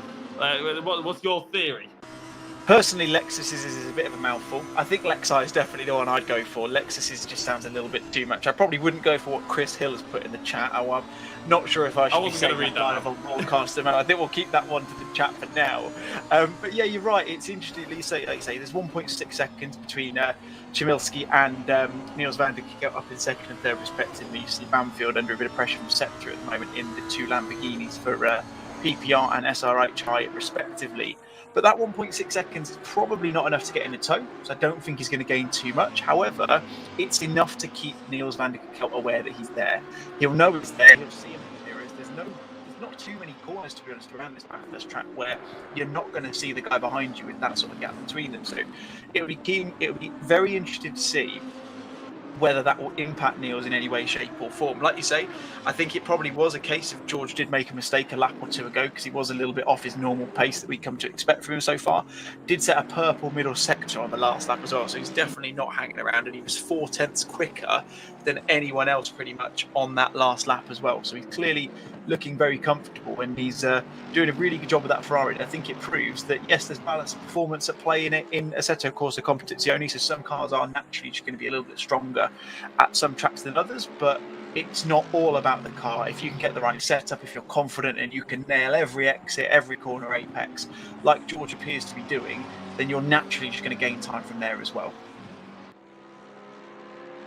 It's all a waiting game, and endurance racing is as go as long as you can, try and be as consistent as you can as well. So To be honest, although we're seeing a nice close battle here, we probably wouldn't really be expecting to see track position battles until the final 10 minutes, which is going to be very interesting. As we said, Pride is the leading driver who has made a pit stop. That's a very wide there by Riley. And is this going to give Marquez an opportunity? No, because it's one of the most narrow parts of the entire track. And it's the last thing you want to do is potentially going too wide through here. So, although I have seen it done before in MX-5s, which I think, I mean, you can fit 2 MX-5s with the width of that Lamborghini, let alone sticking the McLaren on the other end of it as well. So it's very interesting to see how these GT cars get around here. Although Riley, I'm probably sure he'd be sort of breathing a sigh of relief, to be honest, because he really did ruin his run, didn't he, up the mountain? But because the McLaren was almost so close to him, he actually had to come off the power before we even got the opportunity to make a move. So, yeah, I'm sure they'll be these guys will be continuing to fight. And to be honest, that's everything we want, isn't it? We do love a little bit of a sprint race here and there between these drivers, even in an endurance event. Absolutely, yeah. You're almost looking at like chess at the moment. See, all and Lumber, the Simsport guys in the top 10. In fact, all of them, apart from Riley, are in the top 11, and I think Kieran Vidago's a little bit further down, obviously courtesy of that damage a couple of laps ago. To answer Alan Ismay's message in the chat, of course, you can see this on Pitwall Live if you want to go and check it out yourself, but I'll tell you anyway. Cody's times compared to Pinchbeck. On the last lap, Pinchbeck did a 2:02.6. Cody Pride did a 2:03.0. I'll keep you informed as and when I can, if I remember to. Alan, I will do my best to keep across that. But yeah, it's going to be interesting. They're the two to keep an eye on at the moment, Jack. I'm sure you'd agree, because they were very close before the pit stop. It's really going to be interesting to see, because Cody's got a little bit of a gap. He's only 2.5 seconds behind Patrick Vonst at the moment from SRHI. If he can get past him, he's now actually 1.5 seconds behind, so he's even closer. We're riding alongside George Boothby up into the mountain at the moment. He's going to want to try and get past Patrick as soon as he possibly can, because if he can do that, he's going to be back in clear air, and he's going to be able to putting in some lap times he will be expecting to do. He's faster than a 2:03. He'll know that, and he'll want to try and get those times back as well. So we'll definitely keep you informed, Alan, on that. And at the moment, it's still as you were. It's still 2:03 to 2:02.6 at this moment in time. Interesting, isn't it? Because obviously Pride may have pitted in thinking he would be able to get the clean air, as you would expect, sort of thing. But obviously there's 30 cars out there on the grids, and Pride is now all the way down to 20th place, and those 20 positions are separated by at least a second, roughly. Some of them, I mean, De Bon is 15 seconds back from Marquez. So, you know, the fact that he came into the pits, and he did all that, and he came out in 20th position. And he's probably thinking, I might have some clean air here, but because the pit stop took about 30, 40 seconds, and he was right at the front end of the field, he actually just came out right to the back of the leading pack, if that makes sense. So, for the drivers that haven't pitted. So he actually hasn't really got that much clean air at all. And Boothby, Van der Kakelt, Chalewski, and Pinchbeck legitimately do have clean air. And Mitchell, you could argue, ahead of him, although Zimmerman is a nice thing close behind. And Zimmerman's jumping into the pits now. So the likes of the top 5, you could argue, are in proper clean air, because they've got at least 2 seconds between each of their cars, and they're just putting in some good lap times. So although Pinchbeck and Pride were nice and close at one point, it may have actually been slightly more advantageous for Pride to maybe just slot back a second behind Pinchbeck and keep putting in some consistent times. Then again, I'm not a very good endurance driver, so what do I know? We could see some real flyers from Pride after he gets past Vonst, and put me to shame. Well, yeah, you're right there, but unfortunately, I'm seeing that Cody Pride's actually gone into the pits. I'm not sure if anyone in the chat will have any insider information as to why he's gone into the pits. So that's going to completely ruin that argument that we've been talking about, Jack. Because now, if he's in the pits, we can't tell how close he's going to be to Chris Pinchbeck when Chris Pinchbeck comes into the pits, because he's obviously offset his time even more. Of course, we do need to consider the fact that we are looking at only fuel putting in during these pit stops as well. Of course, with there being no tyre changes, it doesn't necessarily mean that everyone's going to be in the pits for the same amount of time. We might see, like you say, we've seen different strategies so far. We're seeing some people pit quite early and do almost a splash and dash and fill up quite early on in the race. We're now starting to see people who are running a little bit further, because we're now nearly halfway into this race, a couple of minutes off that at the moment. In fact, we're over halfway into this race. My maths is correct. I'm terrible at this sort of thing nowadays. Now I'm getting older. However, we're seeing some people who are running a lot longer into the race as well. Zimmerman now, who's picked from 6th, we saw he was just behind Regan Mitchell a couple of laps ago, promotes a number of the Simsport guys into the top 10. You've got, I think there's 5 or 6 of them in there at the moment, with Vidago, Wilkes and Izailovic a little bit further back, and I would imagine they've all been caught in the wars, as will have been Junior in the number 25 Honda for SRHI, as that's a lovely little move. In fact, that's an overtake from, I believe that's Regan Mitchell in the McLaren there, going past Luke Walker, who's a lap down at the moment in Team Flexus, which is a very appropriate pun. I quite enjoy that one very much. Well, Flex Eye, if there are multiple of them, I guess. But yes, I think the driver we need to look out for now, I would argue, because obviously Pride has come back into the pits, is Zimmerman, because he was just behind Pinchbeck. So all of a sudden, it's now Zimmerman we need to keep an eye out on. And Beausoleil, actually, is quite a lot further ahead of him. He's 13 seconds the gap between the 19th and 20th place drivers. So that's going to be very interesting to see how that one runs. But this is the orange Bentley we've seen running right at the sharp end of the field for the majority of this race. Oh god. Give me one sec. Apologies. It's all right. I know what you're talking about. Yeah, Zimmerman, he was 6th at the time, like you say. It's interesting to note, I think it's quite clear that the pit stops are differing, and I wonder why. Chris Hill has made a very, very amusing comment in the chat, wondering if Cody's dad is taking over, and I can only assume that is Darren, who was saying he does 2:13s around Bathurst. So I'm sure, no offense to Darren, but I'm sure Cody will be hoping that doesn't have to be the case, bearing on the times he's been putting in so far. I think it's all down to fuel, because when Pride came in before, he was very close to Patrick Vonston. He was ahead of Beausoleil by around about 13 seconds, if I remember correctly. Zimmerman, as you've seen, has come in a lot later, and he's come out around about 10 or 11 seconds behind Beausoleil as well. So it's interesting to see the difference. I've just noticed Brian Faluna has given us some interesting notes chat where the mountains actually claimed Cody, so he's had a massive accident on the mountain, it seems. And, it'll be interesting to see whether he comes back out. But for the meantime, he seems stuck in the pits, which is a real shame, unfortunately, because he was running really well in this race. He was indeed, yeah. And to be honest, I'm still sort of coughing. So apologies if you hear me cough a little bit. But I don't know what's happened to me. But apparently, Cody Pride is actually in the YouTube chat saying that, he's basically had a big F. So F's in the chat for Cody, unfortunately.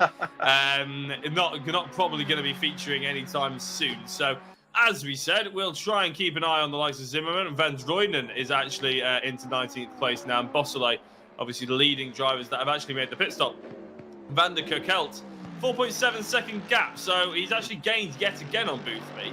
And a couple of tenths, or nearly a second again, to be fair. So is that showing that there is maybe a chink in the armour for Boothby? Not a big one, granted, but apparently he seems to be managing the time. But he has lost about a second and a half. So it's a big amount of time to lose if you're just managing it, isn't it? It's 3.7 seconds back to Chmielewski, and Pinchbeck nearly 3 seconds back as well. So there is still a nice amount of gap between them.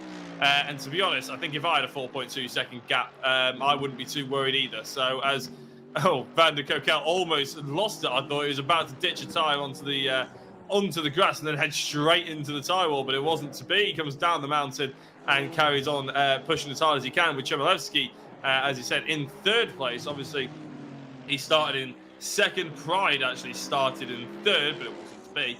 So Van der Kerkelt obviously gaining 2 positions, and that's why he's into 2nd place. Yeah, absolutely, Jackie. And as you can, I'm interested to see if we refer to Pitbull Live, you can actually see that Chmielewski was actually the fastest of the top 4 back on the last lap. Boothby was actually the slowest by a couple of tenths back from Chris Pinchbeck. He did a 2:01.7 on the last lap. You can see the gap's come down again. It's now 3.8 seconds. So if he is managing his time, he's managing it to an extent. Maybe he's trying to save fuel and elongate that first stint that he needs to do. I'm really interested by the fact that we've got quite a few gaggles of cars from the same community as well. You can see from 4th down to 9th, got Pinchbeck, Mitchell, Martin Pilkington, Smith, Haley and Dean Riley, all from the Simsport Racing community. You've then got Scepter, Cox, V and Vunst, who are down from 14th through to 17th, all representing SRHI. And then I can see a little bit further down, Warren, Vivort, Walker, and potentially some of the other guys from the PPR community as well. So it's interesting to see how they're kind of shaking out at the moment. But again, I'm just stressing the point now. I've probably said it too many times, but I really want to make it important for people to know is the fact that it's It's very different to what we would expect because we've got that fuel stop included. Like I say, there's no set of tyres, which for those who run it, have used it, have been on ACC before, they'll know 30 seconds for tyres allows you to fuel to a certain extent, pretty much to fill your tank in the same amount of time.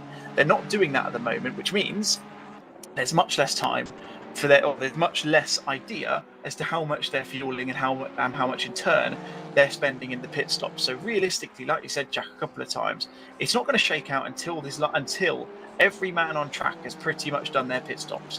At the moment, you can see Zimmerman down there in 19th place. He's behind Bossele, who was 13th, 14th when he dropped into the pits. So it's really not closed off yet, and it's going to be really interesting to see how this shakes out. With probably, I think you mentioned it earlier, with around about 10 minutes to go, I think we're going to start to see the battles for the actual finishing positions in this race. Yeah, we are just approaching the halfway mark, and to be honest, it's anyone's guess, isn't it? Marquez is now in the pits as well, so he's now pitting in. So all of a sudden, it's going to be down to only the top 15, really, who haven't come in for their pit stops. So we are about the halfway, as we said, so we would expect the pit stops to be made, the majority of them being made now. Obviously, some people will be pushing for as long and as hard as possible as their cars will allow. 2.6 seconds now, Van der Kerkelt. Maybe Boothby's just got bored. Maybe he just doesn't like having a 5 second gap. Maybe he's just like, I want to have a bit of a race here, lads. Come on, catch me up. Hey, you might not be wrong, Jack. He did a 2:02.4, just a second slower than Van der Kerkelt on the last lap. Chmielewski did a 2:01.1, and Pinchbeck did a 2:01.3. So starting to get a bit closer, but Pinchbeck has now dived into the pits. Again, I'm going to say there's no point me saying it. I would say he's the one to look out for, but I honestly can't tell where everyone's going to shift out because of the amount of fuel these guys are putting on. We can't see how much they have on board. We can't see how much they're putting in. Therefore, we can't, with any realistic ambition, we can't tell how long they're going to be in the pits for. I understand the Mercedes are going to have to put the most in based on having a smaller fuel tank. Bentley's probably going to have to put the least in because, like you said, Jack, they've got that bigger fuel tank. So it's realistically, I'll stress it again, last 10 minutes, that's when we're going to know who's going to be having a battle at the sharp end. But Niels van der Kerkelt looks like he's really putting the anchors down. You see how close he's going to the walls as he's going up the hill there and towards the top of the mountain section. He is properly on the ragged edge, and he is clawing that gap back to up to George Boothby with consummate ease at the moment. He's so much quicker. He's a second quicker a lap. If he continues this, he's going to be right down in 2 laps' time. And obviously, although they're teammates in other series that I've seen them run in, they're not tonight, and there's going to be no love lost between these two throughout the rest of this evening. It's interesting, isn't it? Oh, there's a touch to the wall there by Boothby, which really won't help his progress. He may well be sort of covering and maybe just managing the gap, but that's not part of the plan. I can guarantee you that one. As now he's thundering down the Colorado straight. I think, 1.19 seconds now. And for the first time in about half an hour, I'd say, Van der Kerkelt, or anybody who's been sat in second place, can actually see Boothby and probably make out the sort of nameplates on the back of his car and actually see his braking lights. He's diving into the pits. So Boothby deciding that he's had enough, he's going into the pits, and all of a sudden Van der Kerkelt will be your provisional race leader. Now, I want to know where Pinchbeck's come out. He's come out all the way down in 13th place, so he's actually ahead of Vance, who hasn't even made a pit stop yet. Driver to come in and come out ahead of a driver who hasn't yet made a pit stop is Pinchbeck. So Zimmerman, who was right behind Pinchbeck, and we said that the Mercedes are probably going to have to take the most amount of fuel. Well, he may have had the most amount of fuel, but he's only in 13th position, so a really good stop by Pinchbeck. He's probably gained about 10-15 seconds on Zimmerman just by coming into the pits. So, and Zimmerman's in the Bentley, which we heard was probably the least amount of fuel to be taken, and therefore the quickest in the pits. Very good running by Pinchbeck. He's clearly got a lot of pace. He is the leading Simsport Racing driver on visually, obviously. Mitchell has now taken over into 4th place as Mitchell still hasn't actually got past Boothby, who's sat in the pits at the moment. There we go. Mitchell now goes through sector 1. So it's very interesting how it's all going to come out. Let's have a look now at where Boothby is going to come out as Pinchbeck's now coming across the line to start yet another lap. And it looks of it, there is Boothby coming through the mountain section now. He's in 7th place. So it's a really good stop by him. And look at that, Pinchbeck is so far away. from the Ferrari there. It's fascinating to see, isn't it? I really don't know where this is going to be ending up, to be honest. We think that Pilkington, in fact, Pilkington has cleared the pits. He's already out on circuit, Martin Pilkington. Currently in 8th. He looks like he's dropping down to 9th, though. I think he's probably... is he going to be jumping Pinchbeck and waiting for him to come across the line? I think he's in 11th place. Yeah, it looks like he has, Jack. Yeah, he's jumped Pinchbeck by a couple of seconds. I think there's a couple of seconds gap between them. It's 5th and 6th, respectively. Sorry, 4th and 6th, respectively, because Regan Mitchell was in the middle of the two of them. So we're starting to see them shaking out. And like you say, we're seeing the difference in fuel tanks through the cars. Oh, that's... Who's that gone? Who's that facing backwards? I think it's Kieran Vidago in the Ferrari, I think it was. He's having all sorts of issues this evening, unfortunately, going the wrong way at the top of the mountain. That would have been a terrifying moment for Aaron Martin Pilkington there. He's probably going to have a new pair of trousers he's going to need after this race. As yeah, it was Kieran Vidago. You can see confirmed there. Sorry, not David. Having the best of evenings. Go on. Boothby is in the pits.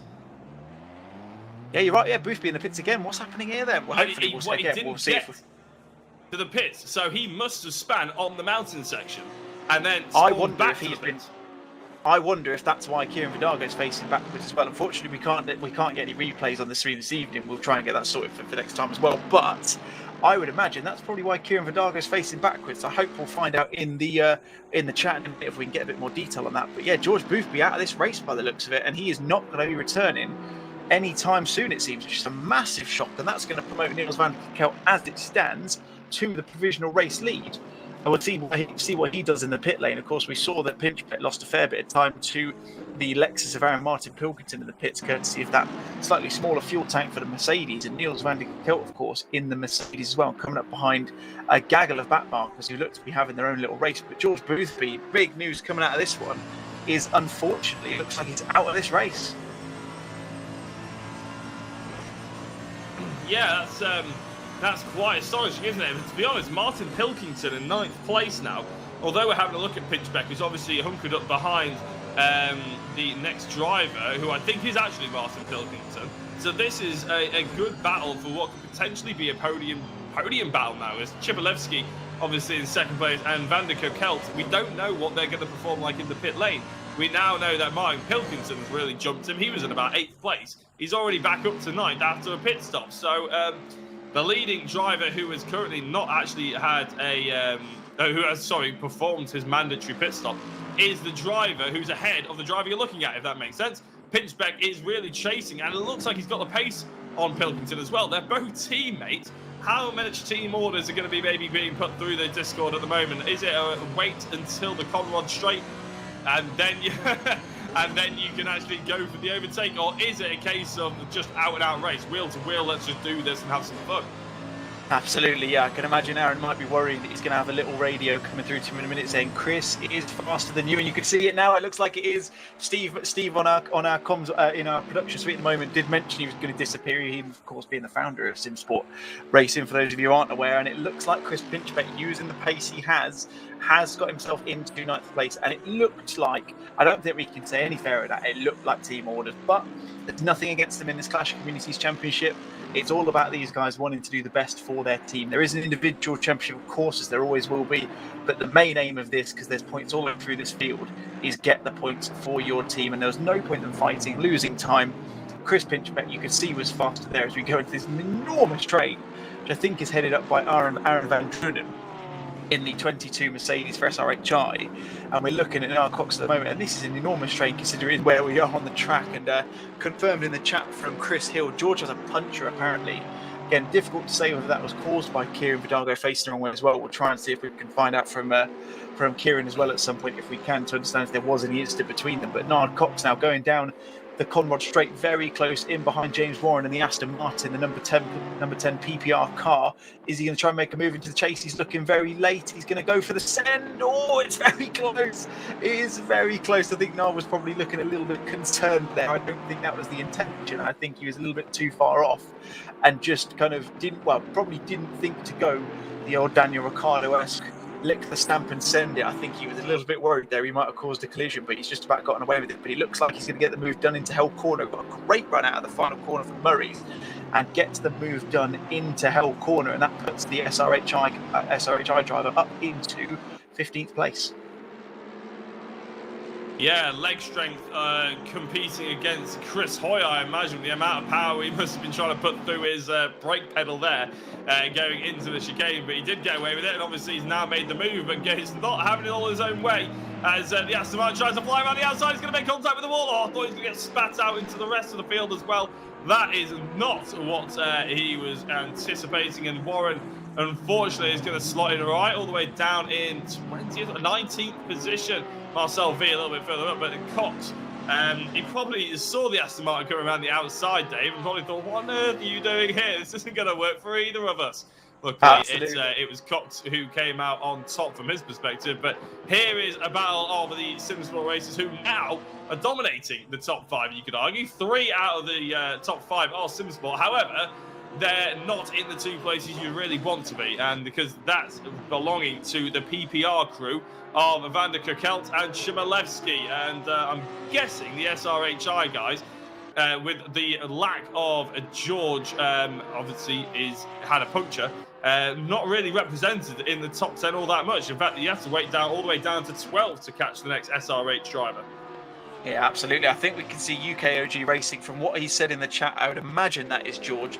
Lads, my car for some reason got mad flat spots, then got a puncture and crashed. Never had that happen before. I mean, I've never even heard of that happen. It's a real shame, George. Hopefully we'll see you back next week from Misano. We know that's a track which you are very keen on to see. Martin Austin's getting a little bit out of shape into the chase there. It looks like he's on the inside of the gravel though. He's going to lose a lot of positions coming out at the end of that. And Pinchbeck's still the leading car who has come out of the pits. But yeah, going back to George, hopefully we'll see him back next week. I know for a fact that Misano is one of his favourite tracks, I mentioned already, so I'm sure he is going to be looking very, very confidently ahead of next Thursday's race, which is hosted by SRHI, so it'll be hosted on their YouTube channel, so make sure you go and search for them and get subscribed to them and get your alerts on for the stream at this time next week as well.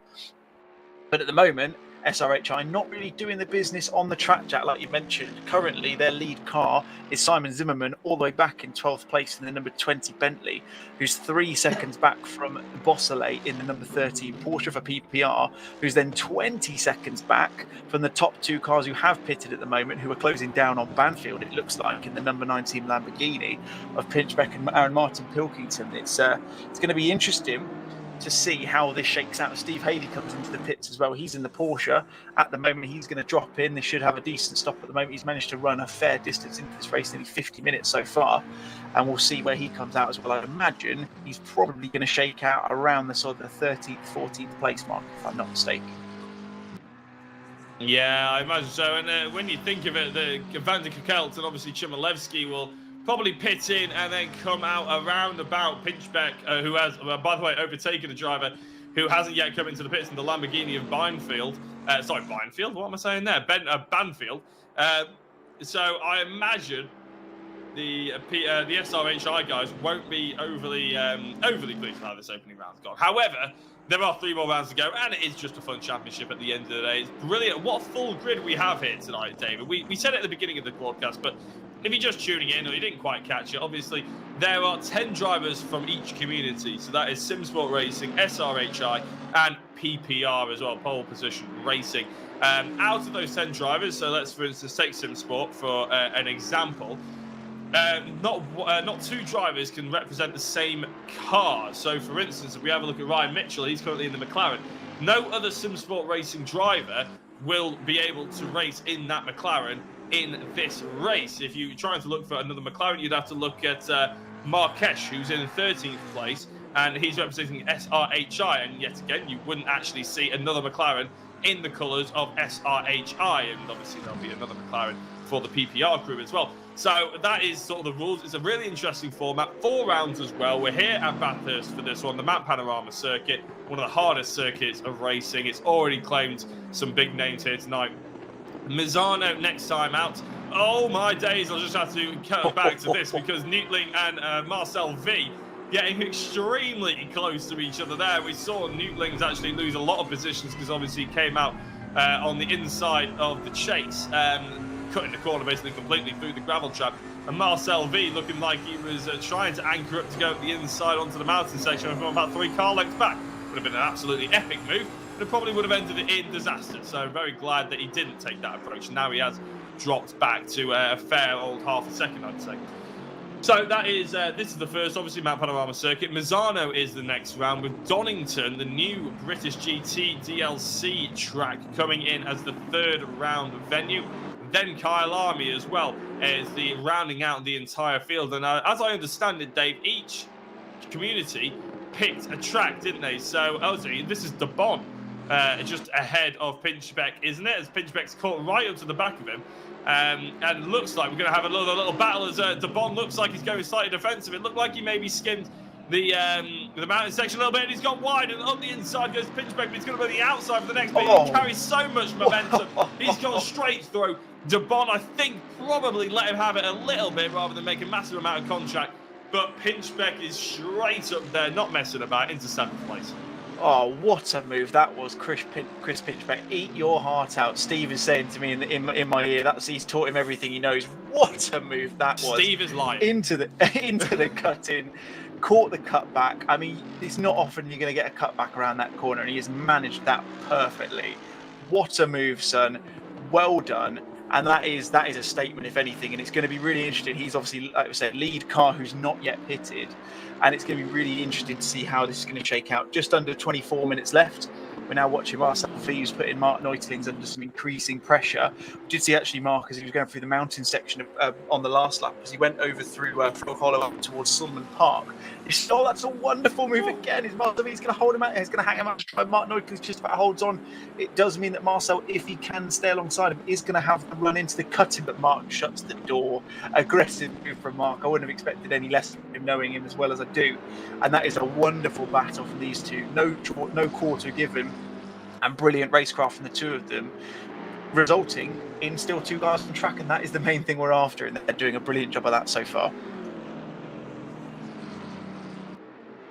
Yeah, and I'm sure the battle will reignite about half a lap's time, if even it takes that long, to be honest, because it looks like Marcel V, although he may not have been in quite the track position that Neutlings was earlier, it certainly looks like he's up for a race, doesn't he, against the Bentley? And both of these drivers have come in for their pit stops. In fact, I think it's only 7 drivers who haven't come in for their pit stops at the moment. So we are getting towards that stage where we're thinking, you know, when are you going to do it, now or never, sort of thing. I'd be amazed if they go much further.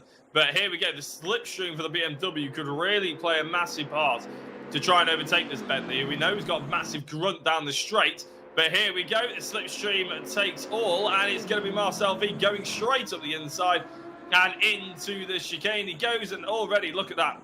The power of aerodynamics. He gets a huge lead away from Neutlings going into the final corner. Yeah, absolutely. We know, for those who've driven ACC before, we know how quick the BMW is in a straight line, even quicker than the Boatley, as it's affectionately called. Chris Pinchbeck is pulling out already 2.5 seconds on Debon further to that move on the last lap through the cut-in. Gene Pinchbeck, proud I'm here, great driver for Chris. He's absolutely doing Simsport Racing proud at the moment. As are the rest of the guys. See, Regan Mitchell for Simsport has dropped into the pits as well. See how he filters out back into the crew. But I'm really interested to know how Niels van der Kikelt has managed to run this Mercedes as long as he has. He's clearly fueled for the long haul. We can see that's evident now. Banfield coming under, putting Debon under pressure in that number 11 Bentley, both from PPR Esports, who are having a lovely display at the moment. Got first and second and 7th and 8th. So they're taking, it's actually 5 and 5 from what I can see. 4 and 6 in the top 10 for Simsport and PPR Racing at the moment, with 21 minutes left to go. And like you said, Jack, we've got 6 of the top 8 who have currently pitted, but Regan Mitchell, of course, now serving his pit stop. We'll see where he filters out. I'm not sure if that is him ahead of this crew, although I imagine that's probably actually going to be Chris Pinchbeck. We'll see where Regan Mitchell does actually shake out. I'd imagine probably a little bit behind this little battle we've got at the moment. But Adam Banfield looking up the inside towards Debon at the moment as they go up towards Griffin's corner. He's not going to make that move this time round. You're not seeing team orders like we did with the Simsport Racing guys a couple of laps ago, but looks like they're both running pretty good races. So I would imagine that not one of them's holding up together by too much at this stage of the race. No, not quite. And going back to Van der Kekelt in that Mercedes, I can only imagine he's running on hope and willpower. There he goes. He comes into the pit lane. I thought maybe he was playing petrol roulette there for pit stop roulette, waiting to see if it's.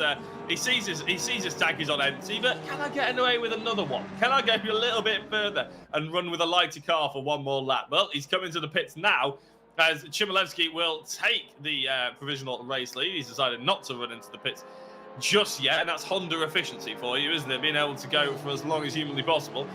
Smith is in third place, also in the Honda, but 20 odd seconds back. Chmielewski now laps. I think that's Nard Cox, the Nard dog, in 15th place. He's currently lapping in. I could be wrong, to be fair. I think that is Nard Cox, but yeah, Chmielewski will take the lead of this race with Van der Kekelt. But where does Van der Kekelt come out? That's the big question, because we've seen some real big movers and shakers in terms of Mitchell and Pinchbeck, especially Pinchbeck, who came in for the lead. And look at this, De Bon trying to go around the outside of Banfield. That's not going to happen, is it? There, he's actually had to back out of it quite substantially. But yeah, very interested. We can get an angle on Van der Kekelt. Where has he come out? And I think he's going into the mountain section now. So I'm very interested to see how he cracks the timing line. I think he's managing to keep it in third place. You know, Riley's in the pit lane, so he's going to drop down the order. And there we go. Van der Kekelt is still in third place, and Pinchbeck and Mitchell are a long way back. So it's a big game for Van der Kekelt. He was really putting in some good lap times. Yeah, absolutely. I would imagine he's probably been saving some fuel. And Brian Falloon has put a very good point in the chat, saying that Adam was likely saving fuel behind the Bentley to undercut the SSR Red Sea, as he's affectionately called it, which I quite enjoy. I wonder if we can coin that for the next couple of streams as well. Awesome stint from Mitchell to jump Pinchy as well from Dave Hedges in the chat. Drifted Dave representing the team on the stream this evening as well. And yeah, lovely stint from Regan Mitchell in that McLaren. He's really come into his own. He's kept under the radar to an extent. Not necessarily had too much camera issue. Steve's proved me wrong, and he jumps onto camera with Regan at the moment. He's going through the S's down towards Forest Elbow.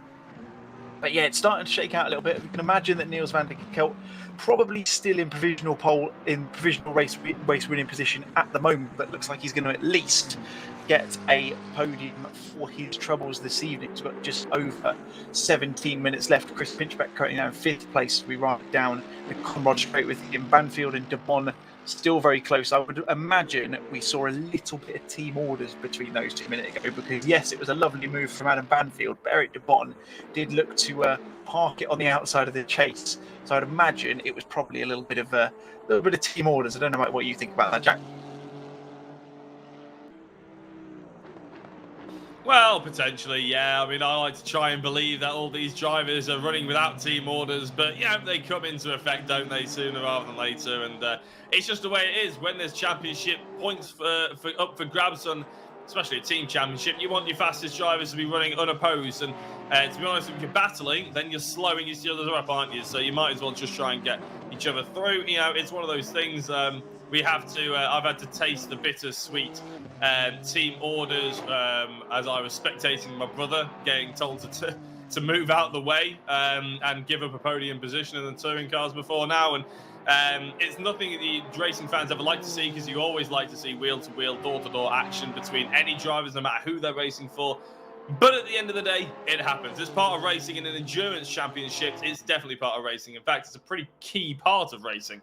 To use the slipstream and try and tow your partner along and give them a good sort of slingshot down the straight, maybe gain half a second on the drivers ahead. So as we're viewing on Chmielewski through here, through the chicane and the chase, will he be diving into the pits now? He doesn't seem to be moving too aggressively across. Having said that, he has gone all the way across. So he is not coming into the pits this time around. It's only himself and Smith who haven't come into the pits, who are still remaining in the top two.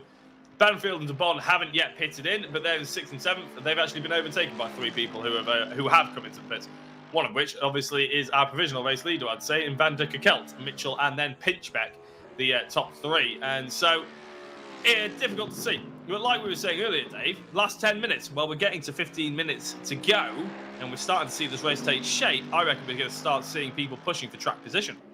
Yeah, absolutely. See, Richard Smith dropped into the pits as well. That's going to promote Niels van der Kelk up into second as he's just gone past the pit entry at the moment. Nard Cox under an increasing amount of pressure from Vervoort in the number 17 Ferrari for PPR at the moment. Of course, Nard running in his, dare I call it, a privateer livery. He's not representing the SRHI colours this evening because I believe it was a late-minute entry to replace one of the other guys who couldn't make it as far as my understanding goes.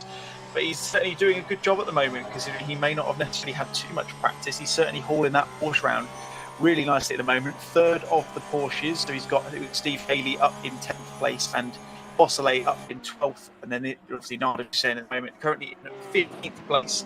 As Dave Hedges mentioned in the chat, only Moses can part the Red Sea. I'll be very interested to see who you consider to be Moses, because at the moment it looks like it's a combination of Adam Banfield and Eric de Bon, who was, as you rightly mentioned, Jack, are starting to drop down the field a little bit, and I can think it's only going to be a matter of time till we see exactly when they're going to pit. But we're still waiting to see where Rich Smith is going to shake out in terms of his pit stop. Of course, he came in just a couple of moments ago.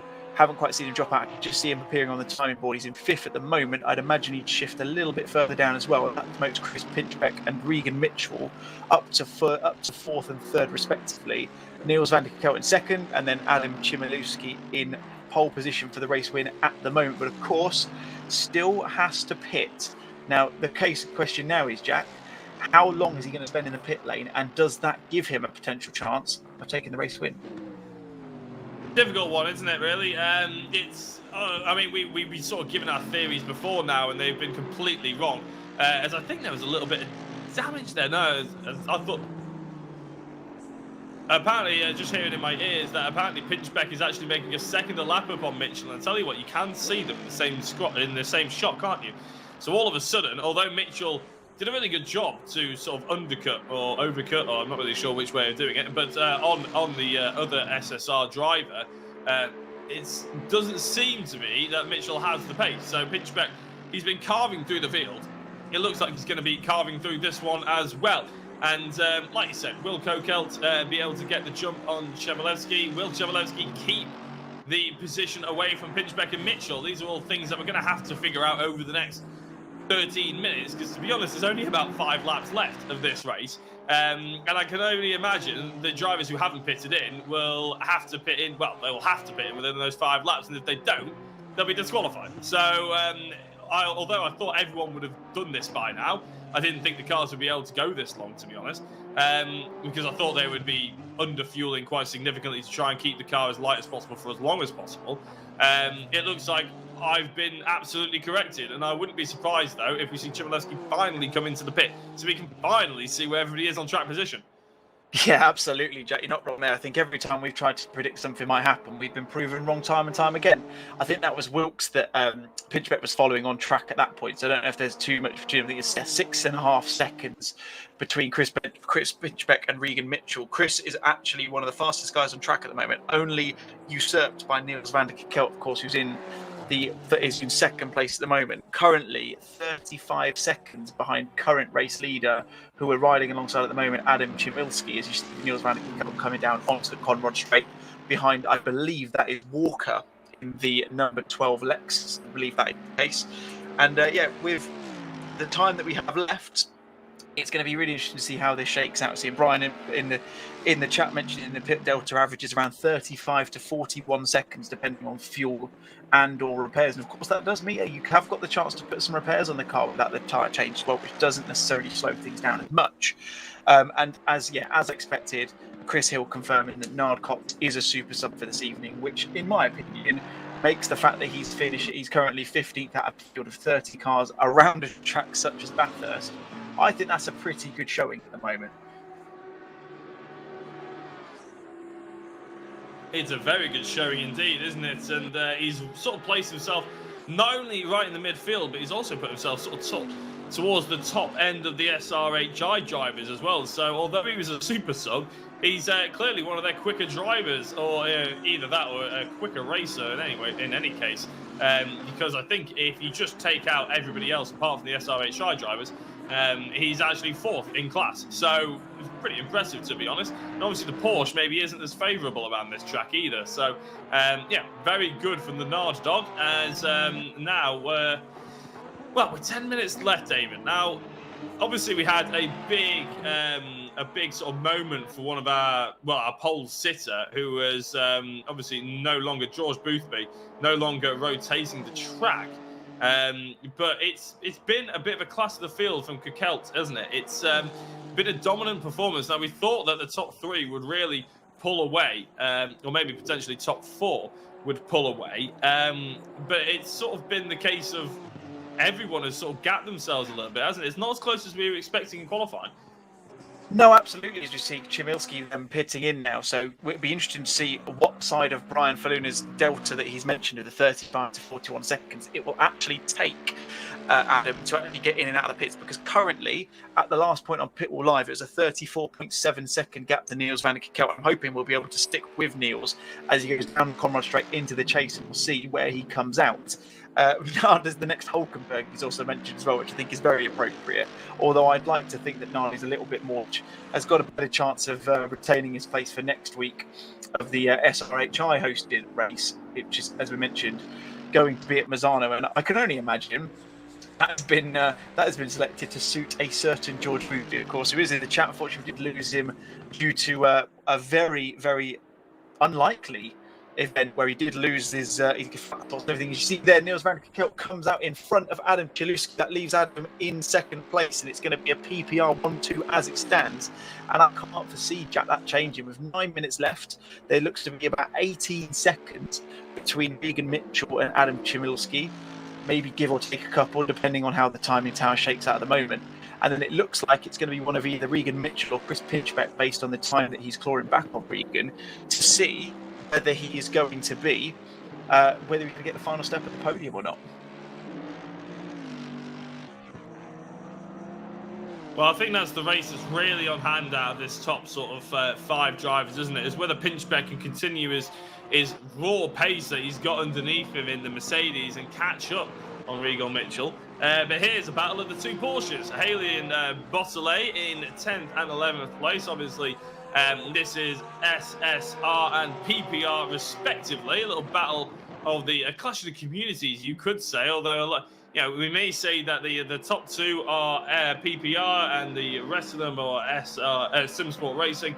Well, here is a legitimate battle for track position in the last 8 minutes against the communities. So let's see how this one plays out. Is Beausoleil going to the outside? Haley trying to defend. Now, we've seen this move go disastrously wrong. They're going so close, you could almost not see the difference between the two cars as they almost made contact. But Beausoleil thinking better of it, and thank goodness he did, because we can now see this battle sort of develop as we go up and down the mountain as well. And everybody has now finally decided to take their pit stops. Debon is falling down the timing tower, as you can see on the left-hand side. He comes out in 12th place, which actually isn't too bad considering he was about 5th or 6th, I believe. 7th or 8th actually going into the pit. So to be fair to Debon and Banfield, actually, who was a late hitter, they're 12th and 13th between them. So a good stop by those guys.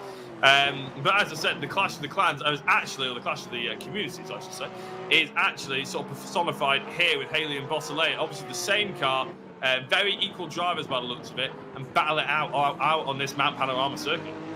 Yeah, absolutely, Jack. And they're closing up on Aaron Martin Pilkington as well, which is interesting. So we're keen to see whether we do get another one shoved into the mix as well. And of course, with 6 minutes left, if Beausoleil does manage to start getting a little bit alongside Steve and start that little bit of jostling for position, well worth noting that Marquez isn't too far behind as well. So it's going to be keen to see whether this still continues in that way, and we'll see who's going to get the last couple of positions in the top 10. Of course, Niels van der Kekelt in a lead position at the moment, 5 seconds ahead of Chmielewski, just behind him, of course, just coming out of his recent pit stop. Then got around about 13.5 second gap back to Regan Mitchell. And then we can see 5.5 seconds back is Chris Pinchbeck. It looks like Regan's managed to find a little bit of pace now, so it doesn't look like we're going to see too much in terms of that changing. But Simsport really dominated this top 10, which I'm sure the Simsport guys will be really pleased to see. But as you go further down the grid, of course, we can see a lot of SRHI guys. But of course, if you go back to it, the top two are from PPR, and that is going to be a big thing in terms of the championship positions going into the next round next week on the 4th of March at Misano. Yeah, as we said before, Bathurst is round 1, Misano round 2, Donington round 3, and Kyalami round 4. So only a short four-race championship, to be honest, split over 4 weeks. So one after each other. It's not exactly like it's lasting 4 months. But one that I'm very excited to see, and I'm hoping, to be honest, is going to be a season 2, because I love the format. The drivers all seem to get along. The YouTube chat is lit up. We're getting good viewership. To be honest, there's nothing really that's gone wrong with this evening's event. Touch wood, Steve is furiously telling me to shut up in my ear. The superstition amongst us. But in all fairness, I think it's been a fairly successful event. It's been a really good race, and to be honest, it's been really clean as well. And if you have a look at all those rounds, Bathurst, I'd say, Dave, is probably going to be the one that you would pick out as maybe being the one with the most amount of contact. Maybe driver error would be flooded in it as well, but it's not the case at all. As actually now we're looking, it's the final 4.5 minutes, and it's a 3-way fight for this top 10 position, isn't it? Martin Pilkington, Haley, and Bosselay all fighting it out. SSR, PPR. Absolutely, yeah. They're going in twos at the moment, and it's well worth noting. I think the reason why is we see Nicholas Bosselay getting a little bit alongside as they go into Murray's corner for what is lap 35. Oh no! Oh, and Bosselay's going right into the wall. That's going to give him all sorts of damage. It'd be interesting to see. I don't know if there was too much contact there or whether Bosselay just got onto the grass and just kind of lost control of it, because we know in ACC, if you get onto the grass, it is a simulation. You get onto that sort of things, you are going to lose a bit of control of the car, and it's a shame to see Bosselay going off there. What I was going to say before that event happened was the fact that Aaron Martin Pilkington, as you can see by the splitter on the front of his Lexus, is a little bit worse for wear. You can see that big old gap where the bonnets come up and the diffusers drop down, which is going to be causing him quite a bit of time loss, especially going up through the mountain. Of course, it's a lot tighter, it's a lot twistier, and it's going to give Steve the chance. And it'll be really interesting to see. Obviously, we saw team orders from the Simsport Racing guys earlier between Pinchbeck and Rich Smith. You can see it there once again. Steve Haley, we can see he's the quicker car on track at the moment. He's got a clean car, not too much damage on him at the moment, apart from a couple of scrapes here and there. And as a result, that puts him up into 8th place. And Aaron Martin Pilkington will be happy with the top 10, I'm sure. He's got enough of a gap, I would suggest, back to Marquesh in 10th. But we're currently riding alongside as we've gone to lap 36 with just over 3 minutes left. Niels van der Kelt, who is extending his gap at the top, is now 8 seconds clear. And it looks like, according to the timings he's running, he's not even running at full pelt. He's running at 2:02.0 on the last lap. So considering that, bearing back to our qualifying times, I would like to think, and it looks like he is doing.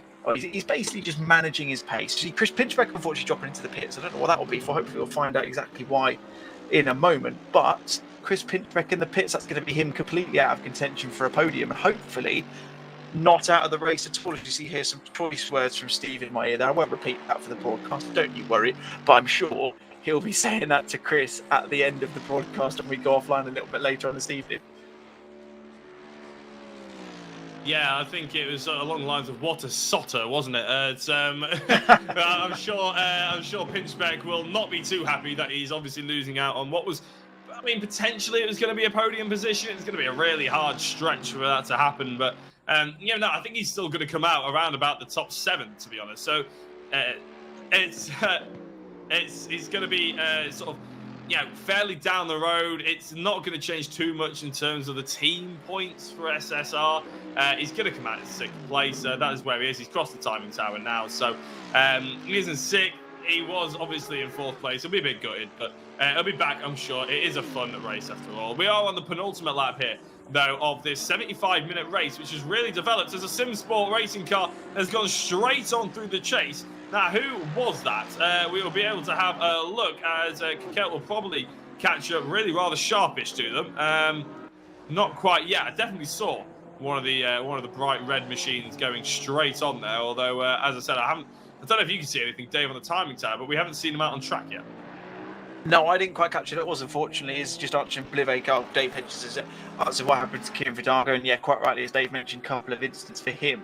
I did just notice, there you can see it is Kieran Vidago there. I think it would have been based on the fact that Niels van der Kelt is now in front of him and carrying quite a significant amount of damage is Kieran, and he won't be happy, of course. He's been doing a lot of racing recently, as Kieran. He was most recently in the RCI 24 Hours of Kyalami at the weekend just gone, and came through in a Simsport third and fourth from both their teams in one of the invitational splits there, which is fantastic for them. But Matches Marquez is starting to come a little bit closer onto the back of Aaron Martin Pilkington's. We are currently, as you mentioned, Jack, on the penultimate lap at the moment. So Niels van der Kelt will have gone on to his final lap, lap 37, and across the line as he went through a moment ago. As you see Marquez looking up the inside into the chase through the kink, a little bit of tap on the curb. Martin Pilkington covering that inside line. Is Marquez going to get the move out done on the outside? He's still alongside. It's getting close to going to Murray's.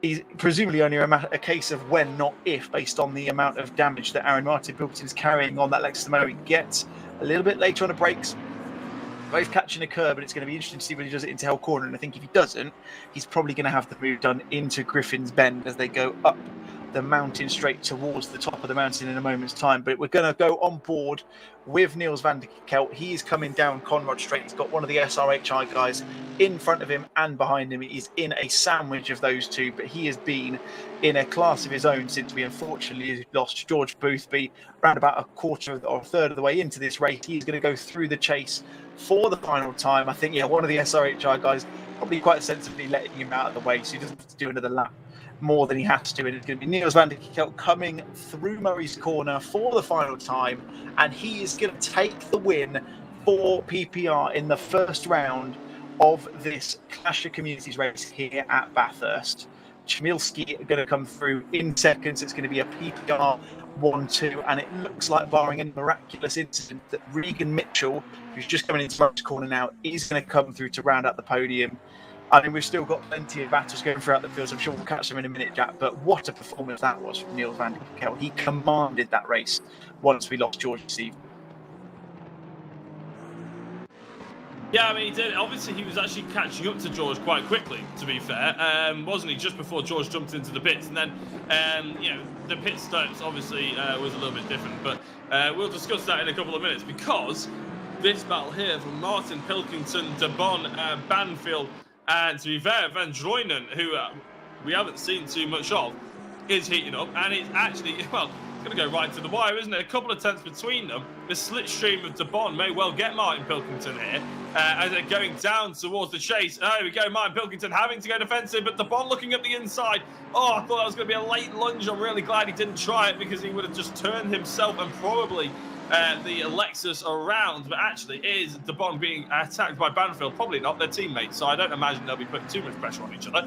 As it is Martin Pilkington who has held off and held on to his 9th position ahead of De Bon and Banfield, and Van Drooinen, who wasn't really ever close enough to make that kind of move, but I'm sure would have been interested. And if you're looking at a couple of the drivers who are getting podium positions in their own category, well, you could have had a look at the timing tower then.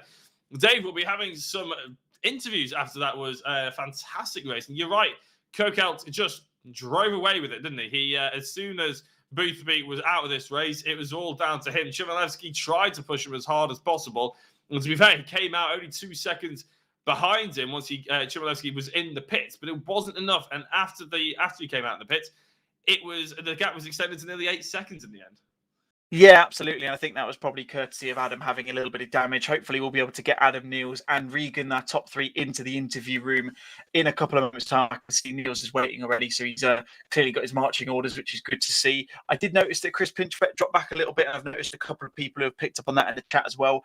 Chris Hill mentioning what an awesome race it was, and my word, what a load of action we had. We knew Bathurst was going to be one of those tracks. You are kind of drifting, you're on a tightrope almost between being under and over the limit, and we saw a couple of the guys getting over the limit. See highlights coming on board as well as we start the race 75 minutes ago. But like you said, Jack, it's a case of Niels, we saw he was a little bit off the pace at the start. A couple of positions he dropped back, managed to get back up there. Was starting to claw out the gap between him and George as the pit stop phases started anyway.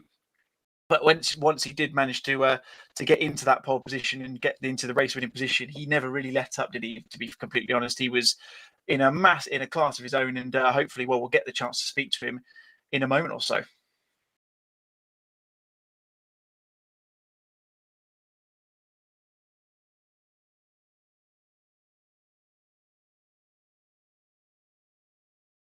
Like I said, it feels probably like a sprint race for a lot of these drivers, but well. We would love to be having a chat with him, but unfortunately, we actually don't have the authority to move him into the commentary box. So a little bit gutted. What we might have to do is actually move ourselves into the interview waiting room, which might be a bit of a solution. But bear with us while we try and get all that sorted out. I'm sure Steve on the cameras will be able to figure it out. He's a bit of a whiz, so we'll be bringing that as soon as possible. But after we've seen Bathurst, David, what are we expecting from the next couple of races? Really, that's the question in the terms of the likes of Misano, Donington, and Kyalami. What are you expecting? More of the same, or a little bit different? I think we'll see more of the same. To be honest, I think it's going to be interesting to see how everyone gets on. Like I say, I'll drop into the room in a second, and we'll get a chance to drop into the interview room. We'll have a chat with a couple of the guys, see the mate in the moment. But yeah, we're going to see a lot more action. Of course, we're going to continue to see the chance of everyone really getting.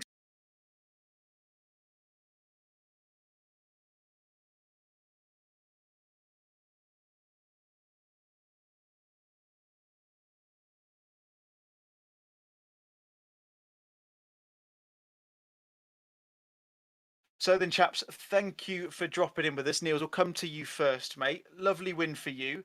You were actually catching George at one point. Were you confident that you would have been able to get past him, even with the fact that George had an unfortunate accident that got him out of that race? What were you thinking in terms of that?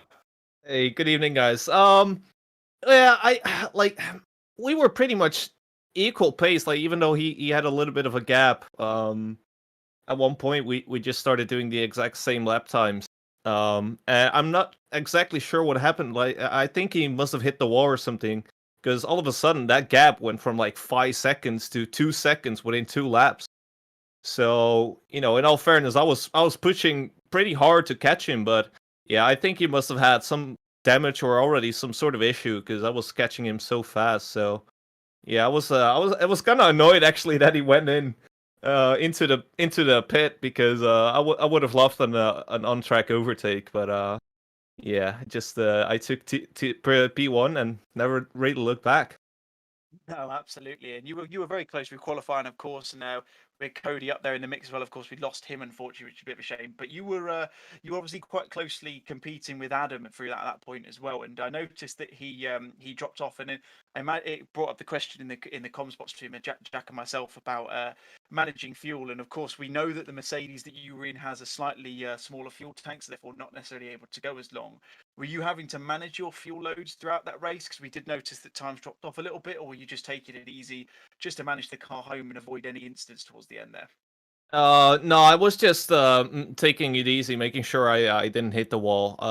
I think I only had 2 seconds of damage in total during this entire race, which is a first for me as well on Bathurst, I must say.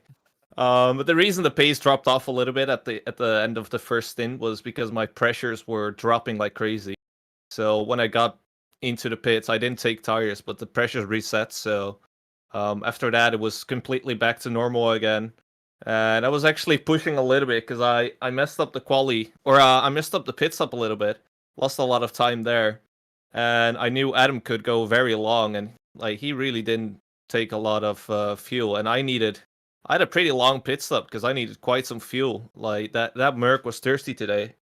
So I was actually pushing a little bit to make sure I came out in front of him, but luckily that worked out brilliantly.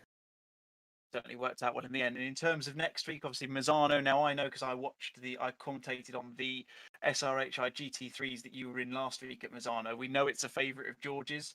See if he is able to, or hopefully able to, round out the entire race. Are you confident you can take a victory for PPR next week, or are you expecting that it's going to be a slightly tougher battle next time out?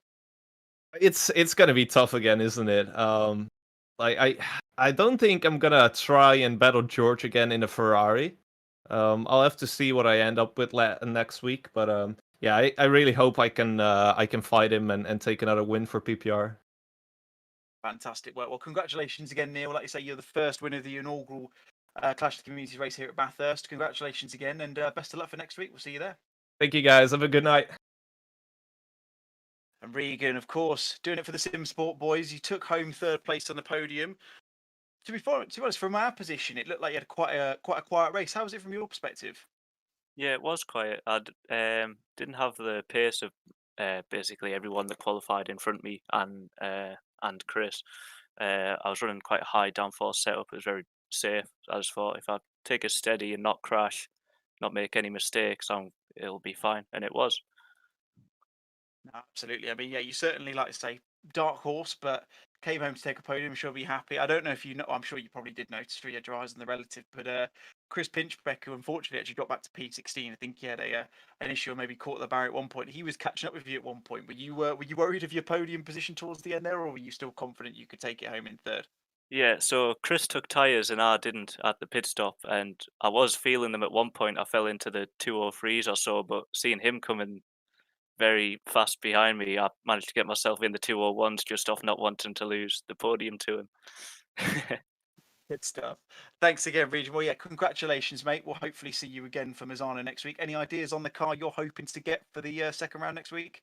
Any preferences? Well, so far it looks like I'm the McLaren guy, but it's not set in stone. I'll just see what happens. Absolutely. Well, yeah, congratulations again, mate. Third place, definitely a good one for Simsport. And as you probably saw, rounded out quite a significant amount of the top 10. So good championship points for you and the team. So well done. Yeah, very good. Thank you. All right, then, guys. Well, there you go, Jack. You heard them from yourself as well. What were your thoughts in terms of some of the comments we had there? Well, I'm very interested to see sort of that they're looking forward to the next week. They're taking it sort of round by round. I think I'm glad they've enjoyed it. That's the main point. I'm glad they sort of enjoyed the racing, and although we saw for the third place driver there that he didn't actually think he had much of the pace. Well, to be honest, at the end of the race, he seemed to have all the pace in the world. So maybe it's a case of these drivers having to get used to the circuits and maybe sort of bedding themselves in a little bit more. But to be honest, I'm just really glad we had a fantastic sort of clean-ish race. Of course, when I complimented the drivers about how clean the racing was going, of course, we saw an incident right at the end, didn't we? But it's always the way. With any luck, we'll enjoy. Everybody who's watched us back has thoroughly engaged and sort of enjoyed it as well. We'll be back next week with Misano, to be honest, for another fascinating round of the Clash of the Communities, David. And I'm sure even if you're not in the comments box, you'll be tuning in to have a watch, maybe. Oh, absolutely. Yeah, I'll definitely be stopping by if I can't get onto the comms box. It's been a brilliant race this evening, and it's been fantastic to commentate alongside you, buddy. And it's been, been really good fun. Like I say, we've seen some brilliant action. I've no doubt we'll see the same again at Misano next week. And hopefully some of the guys who we saw at the top end, the likes of George Boothby and Cody Pride, hopefully we'll see some more of them, and we'll see some, again, some brilliant racing next week and across over the next couple more weeks in the future as well. Indeed we will. So we're going to round off the stream. Thank you, everybody, so much for watching and getting involved and engaging. If you haven't already, then hit the subscribe button. I think the next week's round, it'll be broadcasted by Simsport, but will be broadcasted over onto the SRHI page. I'm just getting confirmation from Steve from that. Yeah, that is the route they're going to go down. So by all means, make sure you head over to their page and give it a follow as well, because you don't want to miss any more of the Clash of the Communities action. My name has been Jack Oliphant. I've been joined by Dave Wrestle in the comms box and obviously Steve Proudly on the broadcast. Thank you very much for watching, and we'll see you next week.